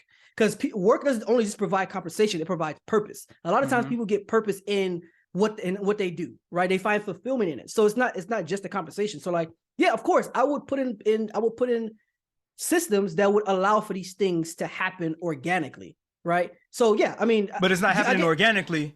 Because you're putting in the systems into place. So yeah. So maybe that's a wrong. You're structuring the society, right? So maybe that's a poor choice of words. But I will put in systems for the most part, that will help to encourage that, right? To get people in the best position possible. Where, I mean, obviously there's like unemployment, people get unemployment checks, things like that. I understand that. Like, so there are systems that I think are good for societies that allow for people to at least have some kind of income so that they can actually live. And that's one thing to take their mind off of, so they can focus on ways to better their situation. So yeah, I mean, if I'm a person that's making decisions, yeah, it would be maybe tax benefits or whatever. It may be even like, severance packages from these jobs that they've lost. You know what I'm saying? Like, that would help them to like. It took us 45 minutes to get you here. These are solutions. This is what I'm talking about. Now you're on the same page finally. What the conversation is about. Yeah, I was never against that though. Like I guess for me in my head, I was thinking like these are things that we already know we're aware of. I didn't think I actually mentioned those things, but like, so when I was saying welcome to the podcast, you're a show about explling things to people that's in the audience. This might be your first day. Okay, so maybe I overestimated. Maybe I overestimated. I was coming from a place where I didn't think there's certain things I really had to like explain, but I get it. I understand. I get it. Maybe I should have been more. That's what you came here for. Is for the explaining part, right? So no, maybe I should have been more thorough in my explanation. But that's actually what I was trying to get at when I say adapt, right? Because I was just trying to. Bro, when you just say adapt, you're gonna have to do some explaining. Yeah, a lot to extrapolate out of that. Just thinking about the time and all that stuff, I was like, I was trying to just address this entire thing. It was like, let me just give this umbrella term and we can, work from there. But like, I was trying to, maybe kill two birds with one stone. But that's what I meant when I say adapt. That all these things they fall under that, right? But yeah. So I think UBI is something that for me in particular, I'm not really for or against, but I understand the purpose of UBI. I definitely understand the purpose of it. They do it in other places already. Matter of fact, they do it in Alaska. Yeah. You know what I mean? In America. Yeah. Like Alaska's part of America. They do it there. Freaking Saudi Arabia, they do it over there, and they're a completely different type of society than ours. Oh yeah, I guarantee that over there. I will argue and say Saudi Arabia, they doing a lot of things right there for sure. Especially when it comes to higher education. When it comes to higher education is what I'm talking about. Like they do a lot of things right there when it comes to higher education. So well, they do a lot of things wrong too when it comes to freaking civil rights. So I mean, you know, it's we're a just- different culture. That's here and there. Like I don't give a shit 'cause about that. I don't care what your culture is. Like you telling the woman they That's- can't that's leave their their house culture. without being escorted by the hey, you're wrong. Fuck it. that's their culture. I mean, It to can be your Americans, culture. that may be the case, but to them, Yeah, I don't gotta they're completely respect it. right. I don't care. I Yeah, don't gotta that's what I'm respect saying. it. You gotta respect. Yeah, That's just I how don't- they I see the don't- world. No, you say I don't gotta respect it. I don't. What do you mean? I don't respect Okay, it. It's bullshit. Fair enough. Fair enough. You Simple have, as you that. have Straight you have up. the you have the liberty to do that. For Damn sure. right. You know what I mean? And That's fair. That's fair. and so either way, there's plenty of places that have some sort of universal basic income. Matter of fact, you could even say that something like the HHS in the UK is because it's guaranteed healthcare. So I mean, which is money that you would have to spend for that healthcare. So that could be interpreted Canada as as well. and that could be interpreted as a certain amount of income. That's the basis of for people to be able to live on, even though they don't necessarily get the dollars for it, but they get the healthcare for it. So like something like that, for example, maybe universal healthcare may be something. But like if you're structuring a society, if you're like trying to save a society, you could try to be all meritful if you want to, with qualifiers to get any kind of position, and you make it higher standard. At the end of the day, you're still gonna have a bunch of unemployed people. And you want to talk about yourself, Jeff, how people not having stuff to do can lead to a lot of crime and stuff like that. So if you're structuring society, you're gonna have to like factor for these people. Either you're gonna put a bunch of motherfuckers in jail, I agree, and use prison labor, and now that's who you are now. You're not the new fucking Hitler or some shit. Or you do something to like keep people from rising up and freaking protesting because all their jobs are gone. You do stuff to like help them transition to other spaces where maybe there is a need for human interaction and human work. Maybe you you allow grants and you allow more purpose to like for them to pursue things like the arts, and philosophy and all those kinds of things. And you can do that and sustain that if you start taxing these goddamn companies who are firing the people who work there because now they can't collect the tax. And also the freaking the robots that they got working there should be taxed. Like Bill Gates said, because you would have taxed the people that if the people that was doing those jobs. So that's actually one thing that I was like, you know what, Bill, you might be onto something there. But but he's doing a little nuance, like nice little pretty tap dance around. They should just tax the company. Yeah. All right, tax the company when they buy the parts to build the robots, and tax them a certain percentage of their profits. Whatever. You still give them space to put money into R&D. You know what I mean? But you tax them properly. You tax them their fair share. You don't even have to tax the individual robots. You tax them for the assets that they have, and on their profits and revenues and shit. Boom, it's funded. Either that or stop firing my goddamn shopping cart people or my goddamn people in the checkout line. I got to do self-checkout. I don't know how to fucking look up these goddamn vegetables and weigh it properly and find it on the guy. I don't even know what this damn thing is called. You don't even got a sticker on it. You know what I mean? I got to do all that kind of stuff because I got to check myself out. That's why people stealing y'all stuff. And I'm not condoning stealing, but like y'all got people self-checking out. You know what I mean? Y'all better count those as an L that you part of the game that you fired people that was working those registers. You can't stop modernization. That's just going to happen. Fuck them. This week is I got several albums that I've been getting into. One I put out there is T-Pain put out a cover album. Okay. It's called On Top of the Covers. And of course it's called that. It's a cover album, but he's got some real he's got some real good hits on there, and like it's not really that great of a selection of songs that to cover, but he got a couple ones that are like, oh, that's interesting take, because he uses his own spin on there, right? So that's an interesting take. But I will tell you, there is one song that he has on there, which is probably my favorite version of this song. Right. And it's called War Pigs. We talked about a little bit about soldiers being replaced in the future, perhaps. The song War Pigs, and I'll just read the lyrics real quick. It's generals gathered in their masses, just like witches at black masses, evil minds that plot destruction, sorcerer of death's construction. In the fields, the bodies burning as the war machine keeps turning. Death and hatred to mankind, poisoning their brain-washed minds. Oh Lord. Politicians hide themselves away. They only started the war. Why should they go out to fight? They leave that role to the poor. And the lyrics go on a little bit further, but like this is a message that we hear all too often, right? About, you know, old men wage wars that young men have to go fight. Yep. Actually, you know. So this song is it's clearly like a protest song, you know, and it's usually probably first version you hear about it is like a rock version. This is still more of a rock cover that T-Pain does here. Black Sabbath is who most people probably hear the song from, although I don't think they're the originators of it. But that T-Pain song, I specifically think War Pigs. The album is good too. You know, I mean, it's a fun little time. It's a rather short album, but War Pigs definitely is a good one. If you want to hear a new take on that song, it's a good one to check out. The next one is a surprise.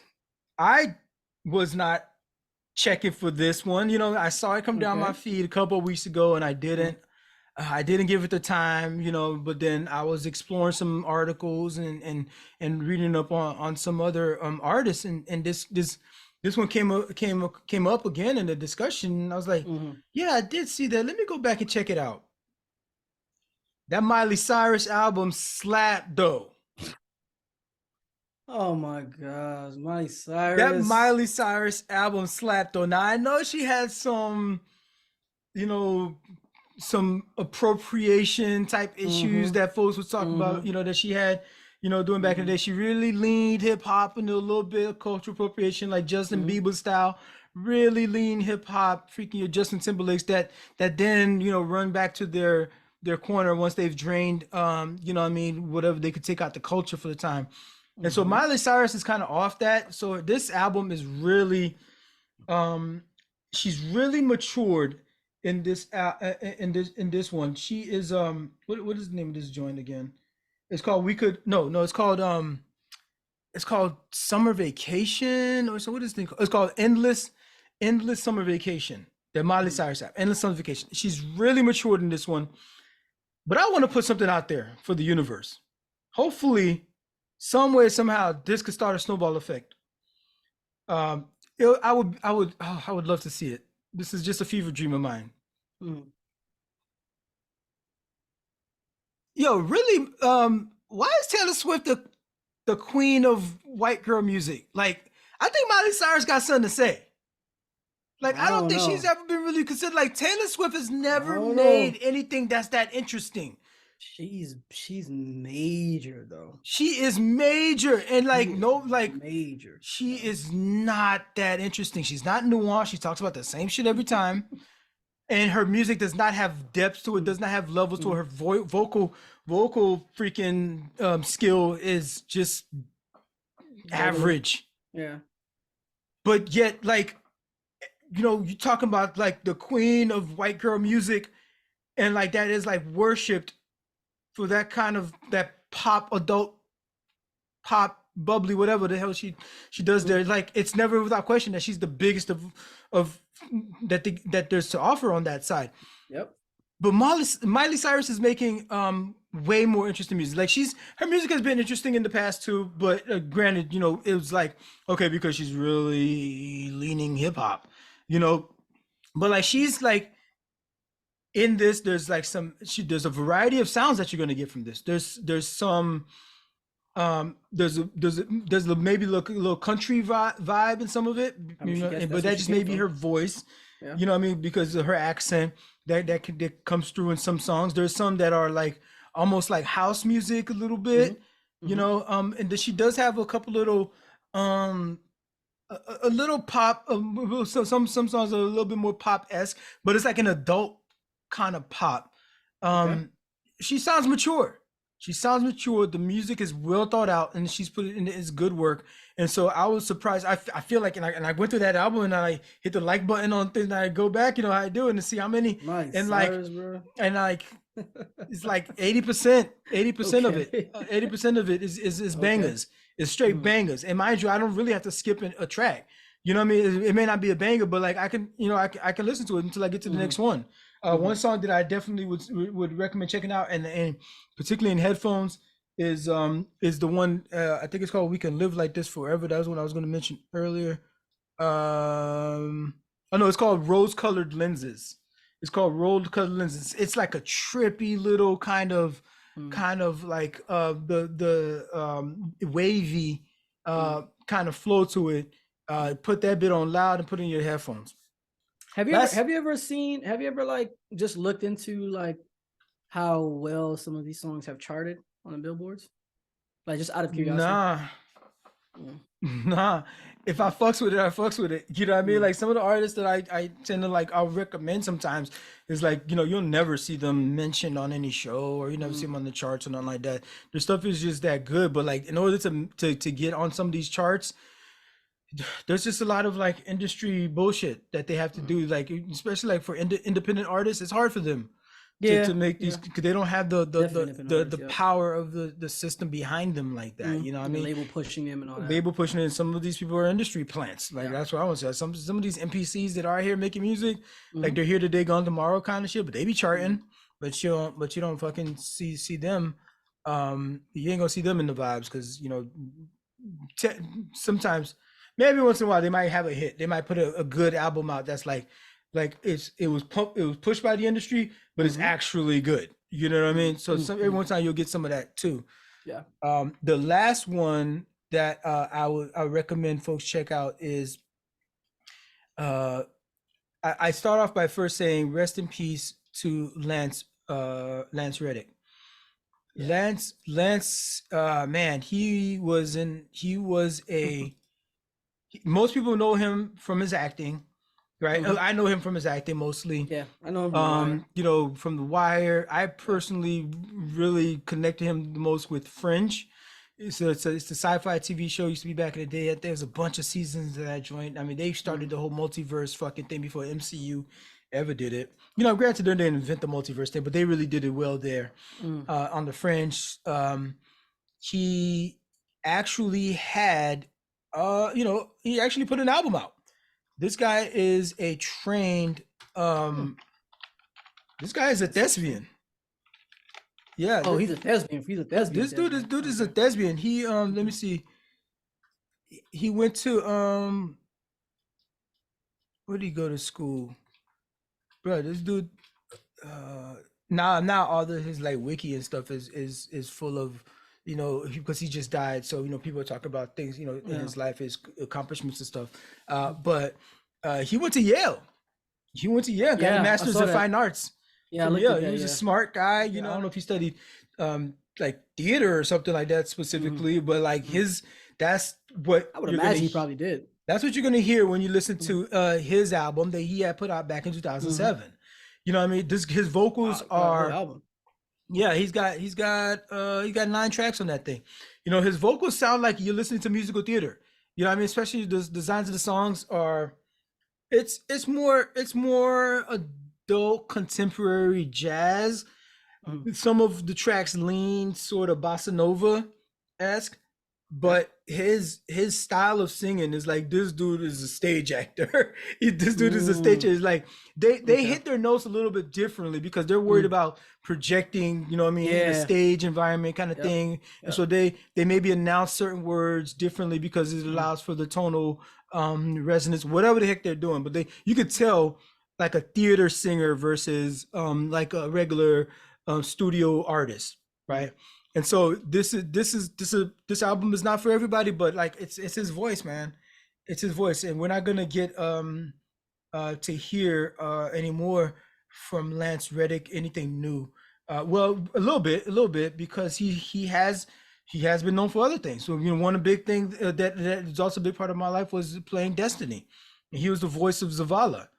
You know, in Destiny. So we got all these Destiny's been out. Okay. You know what I mean? And that was the voice of Zavala for all these years. Destiny is freaking over, what, 5-6 years old, however old Destiny is as a video game. You know what I mean? So people around the world play Destiny, you know, and recognize his voice for that. But also John Wick. You know what I mean? If you like the John Wick franchise, he's in John Wick. And like we got a new John Wick movie coming out. Right. So we'll get to hear, we have some things that, we can still be reminded of the greatness of this man and, and his accomplishments and how he's an artist. He's an artist, from theater to to the big screen to even music, putting music out there. So this one is definitely for grown folks. I'm putting it out there. This album is for the grown folks. But shout out to Lance Reddick. Rest in power. And we will all remember you fondly. And me and all our fellow guardians will continue to carry on the tradition of the guardians of there. Those who know about that. If you're not into Destiny, don't worry about that. You know what I mean? That's just for the insiders. So if you know, you know. yeah. So that's it for the show today. Thumbs the vibes. We did it again, and mission accomplished. Yeah, absolutely. See you guys next week. Stay safe. Stay dangerous. It's challenge day.